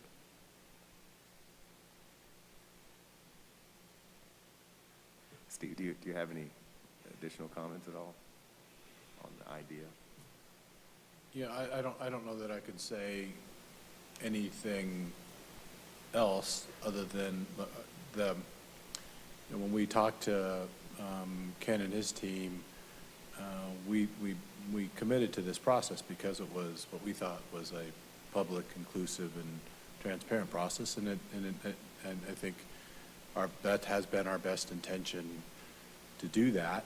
I think to the point that was made earlier, a medical use only designation for a campus that we'll be relocating to doesn't leave us anywhere to go. And, there has to be a different use for the land that's, 100 acres sitting in the middle of the city. So I guess I'm just hard pressed to know what those new questions are that haven't been answered, and then, what is the path forward? Because I think the things that we do know is we're going to be relocating the hospital. This is quite a bit of acreage sitting in the middle of Wheat Ridge, and it's not going to be a hospital anymore, and so we need to come up to an answer around creating what this master plan contemplated as guidelines and a vision for what it could be. Thank you. Commissioner Antle? Thank you. That was kind of a good way to finish your statement, because it picks up on kind of the question or clarification I have for the city as well as for you is this master plan is a guiding document. Whomever purchases this property is still going to have to go through some sort of zoning process, because the zoning is going to stay the same whether this plan is adopted or not. I guess my question is, and I always confuse the SDP and the ODP. I mean, is it really thinking of it? So two scenarios. One is the hope is that someone will, you'll approach it like a PUD, right? Or my experience with a PUD, and they would just kind of adopt the plan. It would be one major zoning change. Versus, is there a potential where someone could say, well, okay, it's 3 developers, we're going to buy 30 acres, we're going to buy 20 acres, we're going to buy 10. And then, so those could be independently rezoned, but they would still have to follow the master plan if we adopt the master plan. So just trying to think through what this looks like in reality. This is a guiding document. Yeah, so if in fact this ends up being some sort of a planned district, right? We have a variety of different planned districts, but the process is the same in all of them, which is through a public hearing process that, again, has a neighborhood meeting, maybe additional outreach, who knows, public hearings before the Planning Commission and City Council at a minimum, and you adopt what's called an outline development plan. And that lays out with specificity the road configuration. They're all a little different in terms of how specific, but at a minimum, different areas of the plan, much like you see in this master plan, are designated with much more specificity of this is the maximum density or minimum lot size or whatever in this sub-area within that outline development plan. It spells out open space expectations overall, as well as in different sub-areas. It would spell out development standards for each sub-area. So you'd have an understanding of, what is the actual minimum setback of structures and maximum height adjacent to the residential areas. So all those things would be addressed with some level of specificity on the ODP. And then the second step in the planned district zoning process is the specific development plan for different phases. So it would be possible for a master developer to use your example, sell off different blocks or sub-areas within that to different developers that had a specific product, let's say. That would be processed as a specific development plan where we really get into the details, and that requires a public hearing before the Planning Commission, not City Council, but the Planning Commission.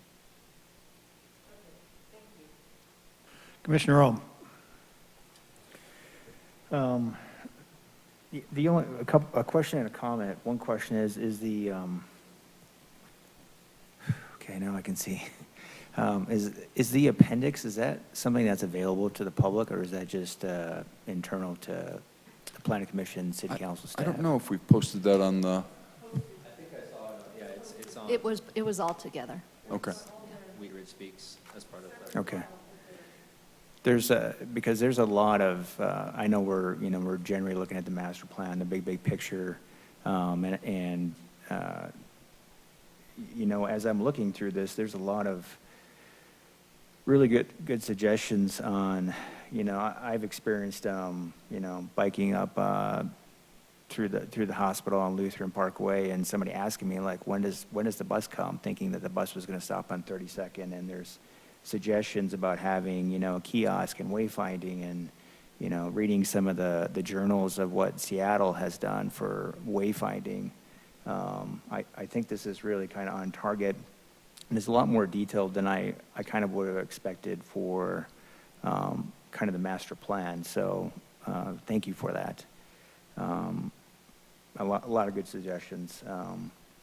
But that's, I do like that it does have the flexibility. I think when the process first started, we were looking at different concepts. It's definitely going to get easier. It would be easier to be polarized because everybody's going to have different varying views.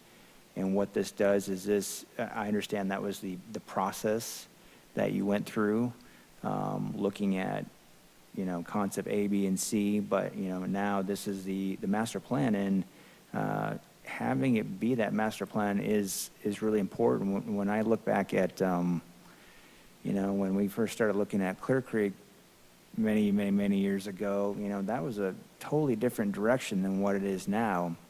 And that was just a matter of time had kind of passed, and things changed, and we're in a much better place. So I like how this is set up as far as the master plan. There's a lot of thought that went through this. Thank you. Commissioner Disney. I am very grateful for the amount of work that went into this document and this process. Had I not been aware of what was going on in the last 8 months and just attended this meeting, I would have thought, oh my God, what happened? Nothing. But when you read the document and you read the appendices, you see that input was taken into consideration. You talked to a lot of people, and this has been a very robust public process. Having, as I said earlier, having participated in some before, this is far and above a much better representation of what people want. I do have a pit of despair in my stomach because I live on Balsam Street, north of here. I wanted to see a buffer on the north side, and when I first saw this document, I was kind of mad. But then as I sat and read it and considered what we're dealing with, the reality of quarter-acre lots is not going to happen because it costs too much money for the land. Having participated in the NRS, the Neighborhood Revitalization Strategy, we learned that the land in eastern Wheat Ridge is more valuable than the houses that sit on the property. So the dream of people moving to Wheat Ridge with the hopes of getting a big lot isn't going to happen. And by the time that this gets developed, land is even going to be more expensive. Which takes me to my second comment, which is affordable housing. If I can't afford my house, if I tried to buy my house today, I couldn't. I can't believe how much money my house could sell for.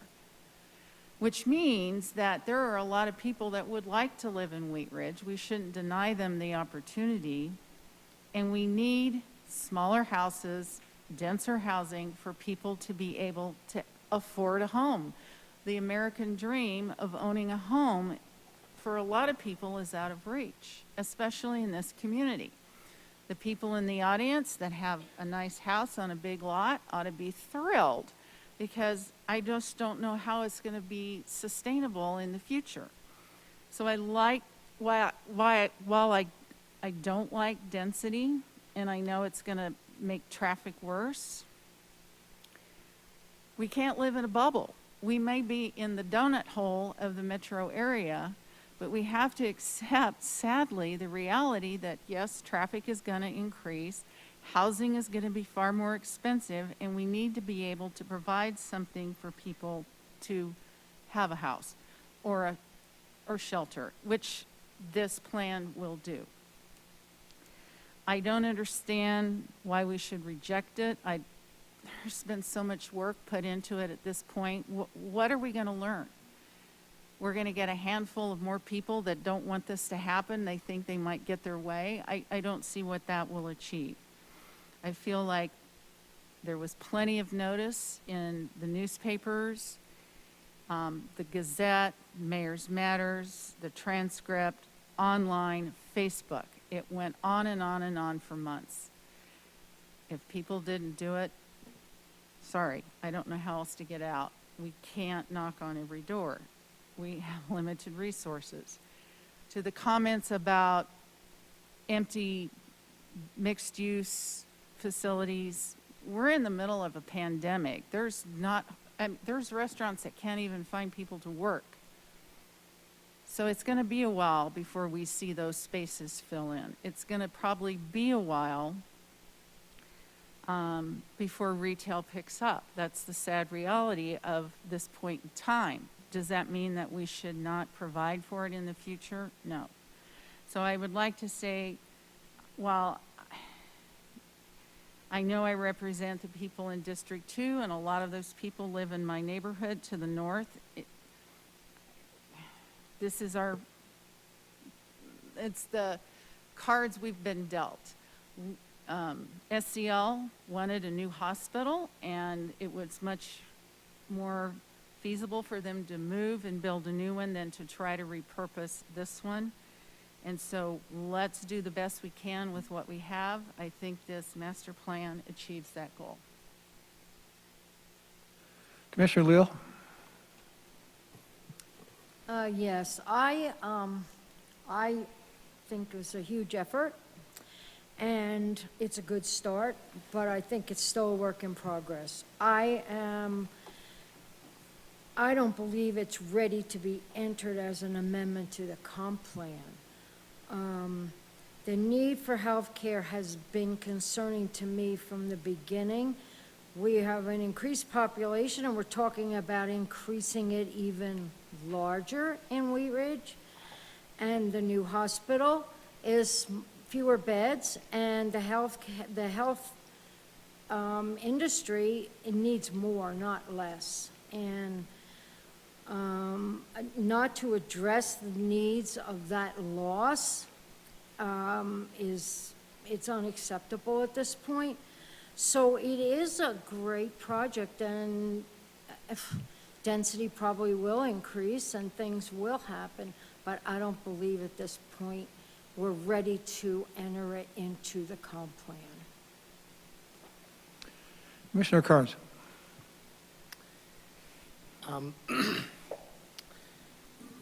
You know, I'm the District 3 representative. I live on the south side of this development. Like I said, I'm your neighbor.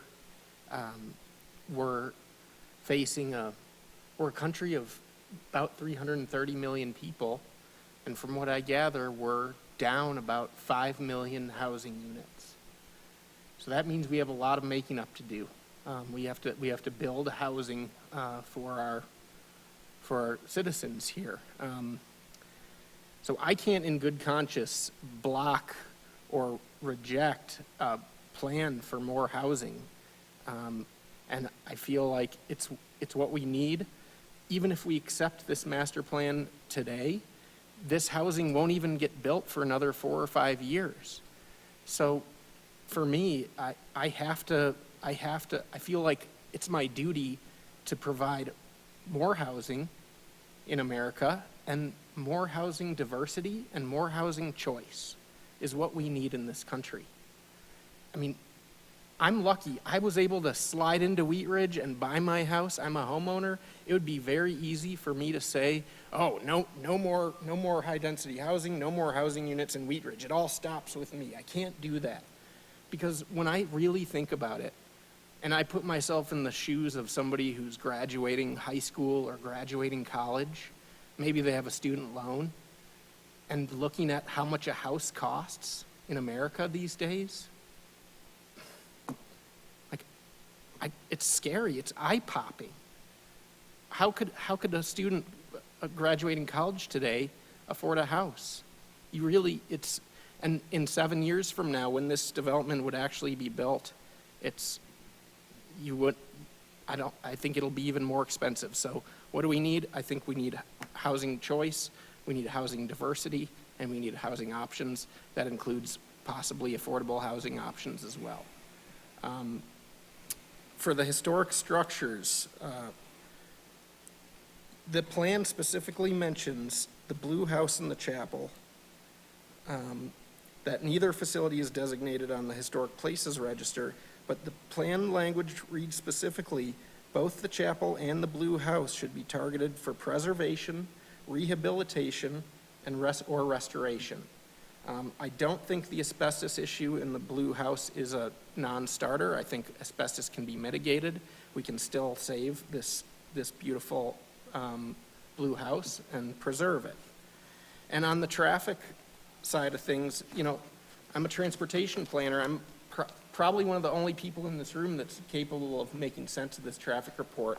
And what I see here is that right now, this hospital use is generating a lot of traffic. You have a lot of trips both by patients of the hospital in and out and of hospital staff. When I see the max scenario in the PM peak hour, I'm not seeing a lot of difference. I'm seeing pretty much about the same traffic patterns. I'm seeing for one specific turning movement, there's one level of service class lower. So the traffic is not, I don't think the traffic is that big of a deal, honestly. I think a lot of people that are going to be living here are going to be working from home and maybe not commuting every day. I think I also am not as concerned about the size of the new hospital because I'm seeing a lot of trends where healthcare is being distributed and increasingly healthcare is coming into the people's homes that need it, and people are less dependent on hospital beds in particular. I think that this is a master plan development. It's going to provide amenities, civic space, and open space for the people of Wheat Ridge. I think it provides housing options, housing affordability potentially, and housing diversity. And I think this is going to be a feather in the cap for the city of Wheat Ridge. I think this is going to be a great thing. So thanks, that's it. We'd like to kind of get wrapped up here. I believe Commissioner Disney, you had. I was just going to make the point that, reinforce to make every effort to try and save the Blue House and the chapel because it is an important part of our history. And I just had one real quick question. The topic of the study itself and all the work that went into it, I know that the staff kind of put an RFP or whatever out for the study, but who's actually paying for the study? SCL Health.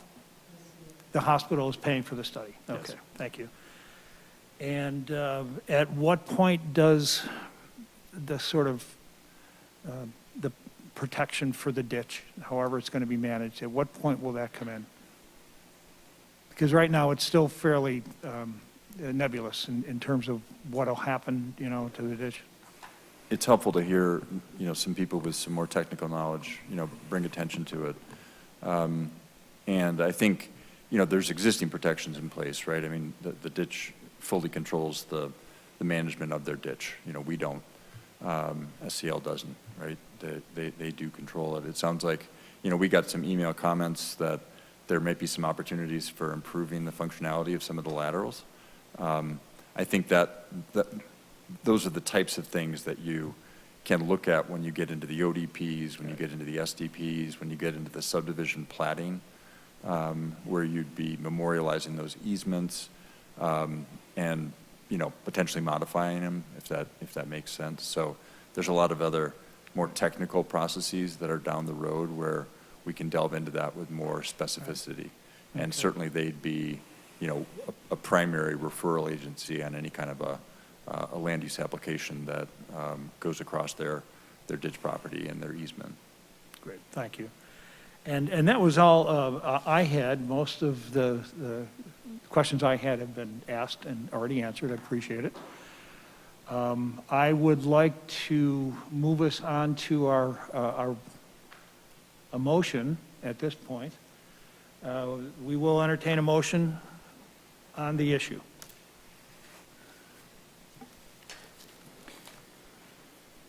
Mr. Chair, I move to adopt Resolution 01-2021, a resolution,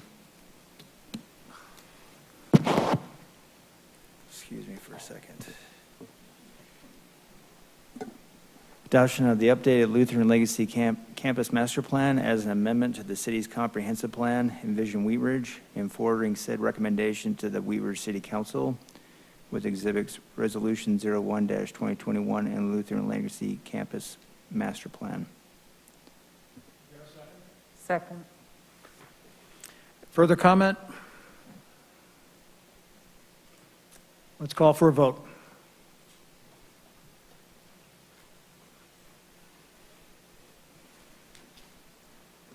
Motion passed 6-1. Thank you. We'll take a short recess before our third item tonight, say 5 minutes.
3. We'll wait 1 second or two.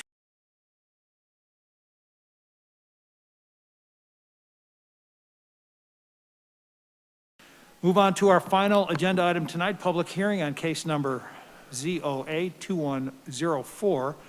This is an ordinance amending Chapter 11 of the Wheat Ridge Code of Laws by the addition of a new Article 14 entitled Hotel License, and in connection therewith, adding reference to extended stay lodging in the use schedules found in Chapter 26 of the City Code.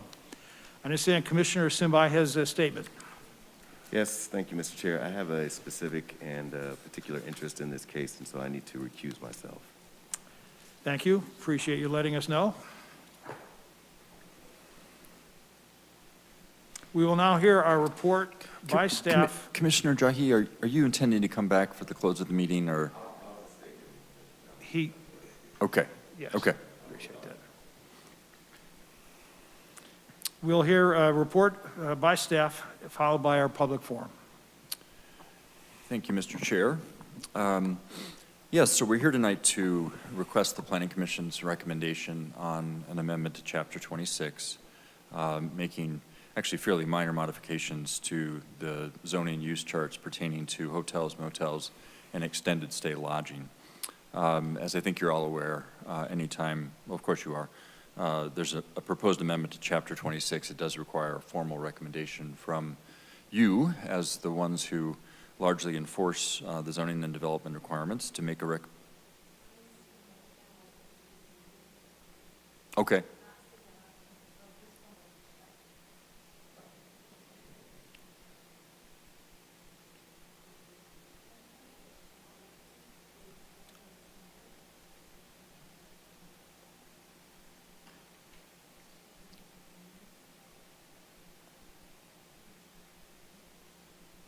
We're okay.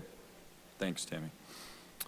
While the zoning code amendment, part of this is fairly minor, the larger component of the proposed ordinance pertains to really the new licensing requirements for hotels and motels and extended stay lodging, which would be proposed in Chapter 11, which involves all kind of licensure matters in the city, which is outside of the commission's purview. But I still wanted to kind of give you the context, and I won't maybe go through as much of it tonight unless you have questions, but I tried to spend some time kind of putting this in the bigger picture in the staff report in terms of what issues that we're trying to solve to in hotel motels, and kind of give you an understanding that we also do understand that in adopting this ordinance, if council chooses to do that, that there are some trickle-down impacts in terms of certain populations experiencing homelessness, and tried to set the stage to acknowledge that we're working on those issues separately and apart from this regulation, and this regulation we believe is needed to address what it's intending to address, which is getting a better control on our hotels and motels from a enforcement standpoint in terms of criminal activity and the like. So maybe just some additional context, though. Of course, we've long allowed hotels and motels. They've been special use, allowed by special use in various commercial districts and the mixed-use districts. We've allowed transient lodging, and we didn't specifically define transient lodging. It had historically been interpreted to be a term of 30 days, since transient, sounds like it's a limited term of time, right? But we just didn't define that. We did define it when we adopted the short-term rental ordinance because we needed to, but that definition of transient that was codified in 2020 when we adopted the short-term rental ordinance applies in this instance as well. So hotels and motels were officially made, the limitation of 30 days was applicable to hotels and motels. We have 9, as you're probably aware, oriented towards I-70 in general, without really exception, and probably the most significant cluster at I-70 and Kipling.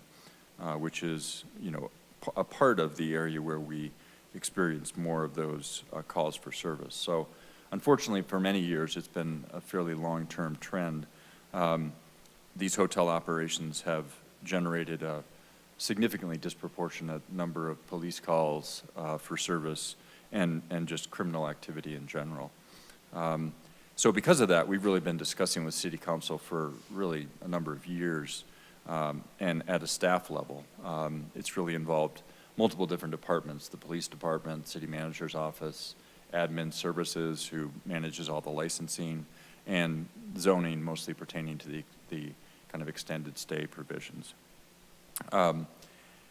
So we've been talking to them for a number of years, but the way the ordinance was drafted at the advice of the city attorney was really that the meat of it should all be contained in that licensure portion that we have, and that's more of an enforcement component in terms of it being a better tool for the city in terms of managing compliance with different requirements through that program versus like a zoning tool.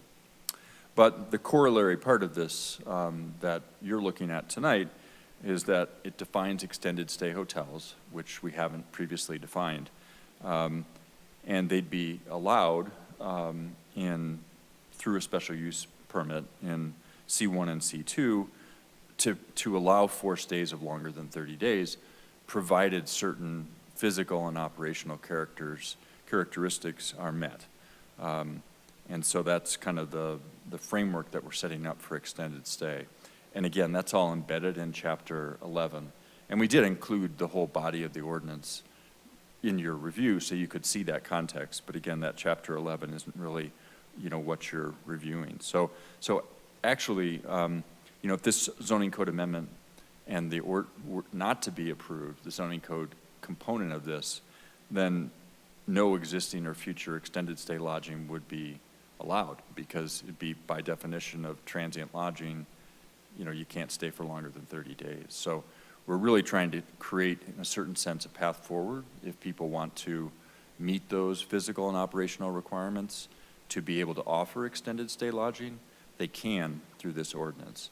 If we don't make that allowance, they'd be not allowed, because we define transient occupancy as a maximum of 30 days. So realize that this will have, impacts on existing hotel operations that, either will have to some extent, change their business model or make physical investment in the property to meet those additional requirements that are listed in Chapter 11.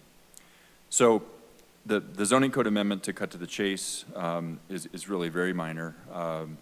We already included extended stay lodging, while not defining it, in the mixed use chart, so we don't have to add it there. But we do add a cross-reference there to the requirements in Chapter 11. And then in the C1 and C2 zone district use chart, we add extended stay lodging as a use and put an S in that column as in special use permit, the same that we've treated hotels and motels, probably since the incorporation of the city. So that's my summary, and I'm glad to take questions. Well, given the hour, I thought we would open the public forum initially and then poll the commissioners for questions or comments. We had someone sign up, but of course I don't see anyone. Yeah, it was Ms. Ray who spoke previously. Okay, so there is no one in person that chooses to speak. Tammy, is there anyone online? There is nobody on the Zoom call. Okay. So we will begin with our commissioners. We'll start with Commissioner Kearns. No question. I'm sorry, hang on one second here. I need to close the public forum. Thank you. Commissioner Kearns. No questions. I'm curious to see what other questions the commission has. Commissioner Leo? Yeah, I just have one question. When it says meeting other licensing and operational requirements, the only thing I saw in here that would make me concerned is if if there were not, say, cooking facilities and people were using hot plates and things like that. Now, is that what you're talking about when you're saying conditional? That they That's have- one of the requirements, yeah. So there's a variety of different requirements for extended stay lodging in Chapter 11, and they include things like a separate living space or separate sleeping quarters. I mean, a lot of those really align with what the building code requires for something to be used as a residential occupancy. It requires, and it requires a kitchen facility of some sort with a separate sink and a separate, cooking device. And then there's operational, or there's physical requirements that pertain to the actual overall extended stay lodging operation. So things like conference facilities or, and it's kind of a menu of different things that you can provide. I mean, the extended stay, business model is, we're probably have all experienced it, right? I mean, in terms of, they typically have additional amenities that kind of are needed for someone to stay somewhere with an adequate kind of housing, if you will, for those 30-day or longer terms, that has some additional facilities that make it more residential, frankly. Yeah, well, I was specifically thinking about safety features such as fire and things like that. So they would still have to meet that. Yes. Okay, okay. Commissioner Disney. So is the, I guess the intent of this amendment is then to have a little bit, or ability to go back to those hotels and say, you're not meeting the requirements for extended stay, so you either have to remodel or stop. No more long-term. That's the practical effect of the extended stay. I mean, I can't speak directly to, specific hotels, but I would speculate that not many of them meet the majority of these requirements. And it could be that some would choose to only, convert a portion of their rooms to extended stay if that were an option. And Would- something that was more affordable. Would this amendment help with the incidence of higher crime rates in that part of town? Is that the whole? Well, so I think there's a couple things that we think will be a tool in helping reduce crime. And you certainly may not have read this, but, the licensure framework requires that they maintain a certain ratio of, below a certain ratio of calls for service. And so that is part of the kind of toolbox in terms of enforcement. In terms of, the extended stay, I mean, I hate to characterize, the people that are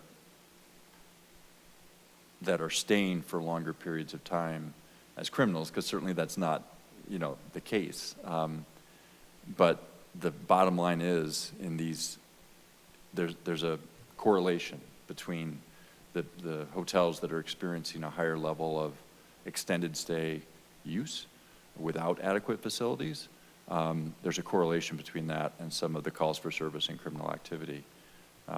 So, I'm not trying to, I'm just saying that's the case. I think fundamentally the extended stay provisions on a higher level are there because it's not adequate housing. I mean, it's not designed for that type of an occupancy. It's not good housing. Commissioner Ohm. I just had the one question on page 10. It's kind of near the end of the packet. It says section 3, B, permitted uses. So I'm reading this out loud, and it says, permitted uses shall be a mixture of residential and commercial uses governed by approval of the outline development plan. So how does that apply if there's an existing hotel, obviously they may not, and it may have not been what does that mean as far as like the ODP? Because then it talks about only permitted in planned mixed-use districts, planned commercial districts, and only as a special use. So is that language, that's correct as it's written? I'm just trying to think, like, if you have an existing, and I don't know if that talked about extended stay in the ODP. Yeah, so what would likely happen, so this section 3 and the reference to 316B, Article 3, so 316 is the plan development section of the zoning code. And so the lowercase text is the existing language. And so this is allowing that it's permitted to, to ask for approval of extended stay lodging as part of those types of planned districts. So an existing could ask for a special use? Right. If they met the other criteria for space? Correct. Okay, Yeah. okay, thank you. So this is kind of a blanket approval saying we're hereby kind of extending for planned commercial and planned mixed-use districts the right to request an extended stay lodging through the special use process. Okay, thank you.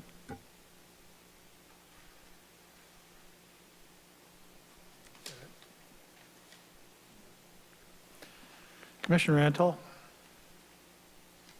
So it sounds like there was outreach to the hotel operators that would be affected by this ordinance? Yes. And Yep. you only had 2 people kind of respond back, or? Yeah, I think there were 2 operators. I think the American and I think the Super 8 were represented. And I think what was their feedback? Because I know Super 8 doesn't have like a kitchen, I was looking Right. at the list of hotels, like who really would be set up for having done a lot of traveling in my life. but- Yeah. So I wasn't at the meeting. Okay.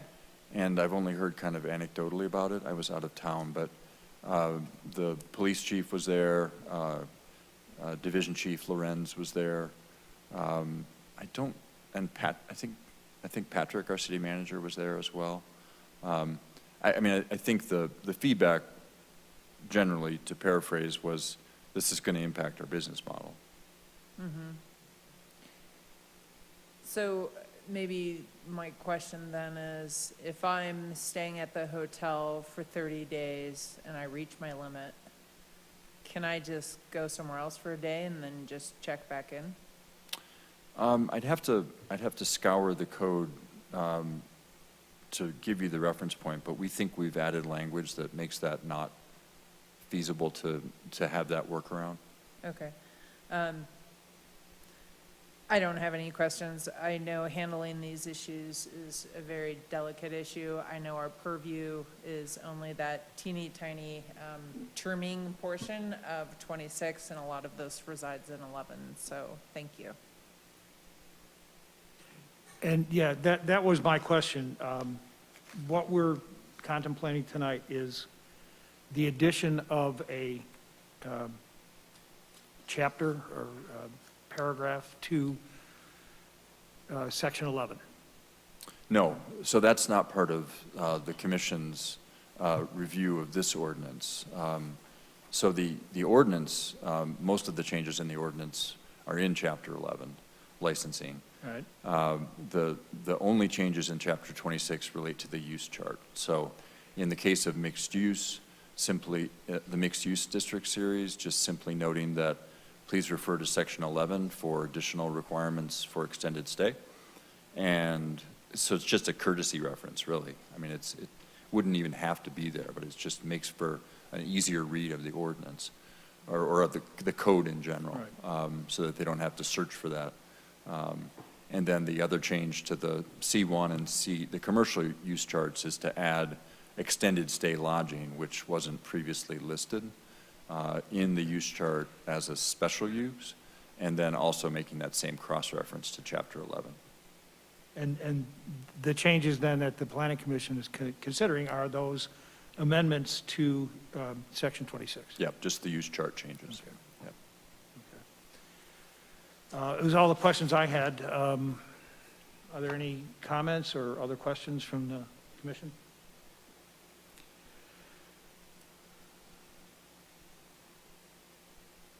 Okay. Thank you. No other questions or comments, so we will move on to a motion. Is there a motion on this item? I move to recommend approval of a code amendment modifying Chapter 26 of the Wheat Ridge Code of Laws concerning extended stay lodging. Exhibit was the draft ordinance and map of existing hotels and motels. Is there a second? Did you get that, Tammy? No, thank you. Other comments before we vote? We'll call for a vote.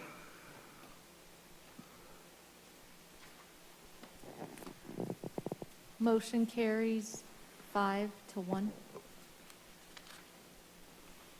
Thank you. Commissioner Simbai, if you'd like to rejoin us. We are now in this section of our meeting where we will discuss any old business, if there is any old business. Mr. Johnstone? Not that I'm aware of. I don't think, did Lauren give us anything, Tammy, I don't think she had anything, did she? No, she Yeah. didn't. And then when we get to number 9, new business, what we had asked Lauren to provide is an update or say, new development on a project that maybe the commission has discussed in the past, maybe progress on a project that may be in the public eye, just any sort of a, thing that staff feels that the community, through the commission, ought to hear about. Yeah, I think it continues to be a very robust construction year, as I'm sure you've all noticed. The SCL hospital is under construction. We're issuing their permits in kind of a non-traditional way to expedite their construction timeframe. So we're doing sequential permits for site work, then foundation, then exterior shell. It's kind of complicated, but we're kind of midway through that process. So they're moving right along, and so that's exciting. There's a couple other projects in the works out there. The Hampton Inn had put their project on hold. That would be an SDP that you would see coming up here if you haven't seen on that quasi list. They're re-engaging now that I think they're seeing some light at the end of the tunnel. The hospitality industry wasn't building a lot of new hotels during the pandemic, so that's encouraging. Lifetime Fitness, a major fitness facility, is officially under review now, right, Tammy? For a SDP, for a multi-acre, several 100,000 square foot facility out at Clear Creek Crossing as well. You'll be seeing before you, so I won't get into the details, but an amendment to the zoning of the Coors property, which is the triangular piece kind of at the far northwest corner of the Clear Creek Crossing development, to propose a second phase of multifamily. So there's a robust amount of activity out at Clear Creek Crossing.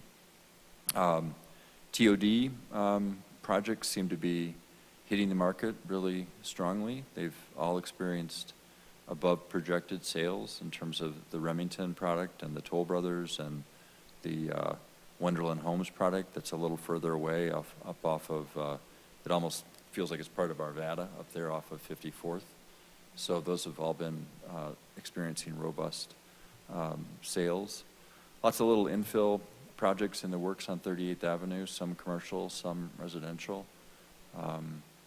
So encouraging. We're optimistic that, I always hate hearing those people that are justifiably upset that Lucky's is vacant, right? We are too.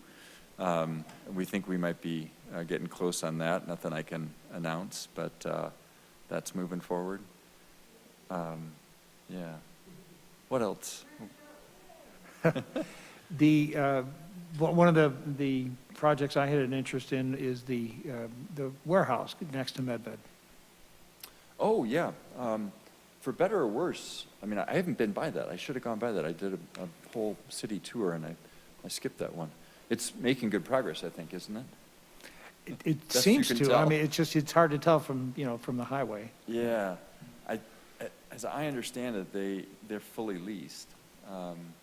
I think they got one major distribution user, which, we were hoping for more jobs, to be honest, because it was designed to be more of a warehouse office mix. But they've got a really strong tenant, national tenant that is going to use it as a warehouse distribution center. Very impressed with that project when they came Yeah. to us.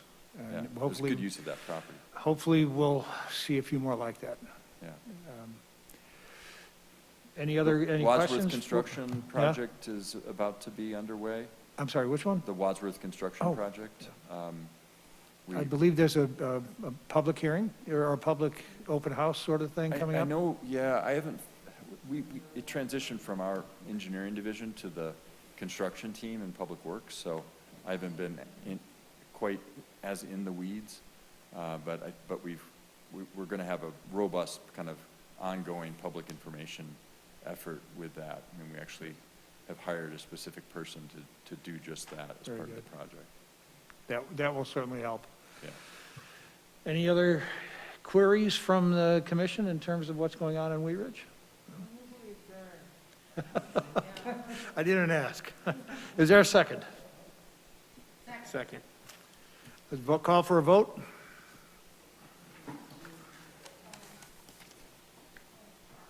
Okay, we are adjourned. Thank you, everyone.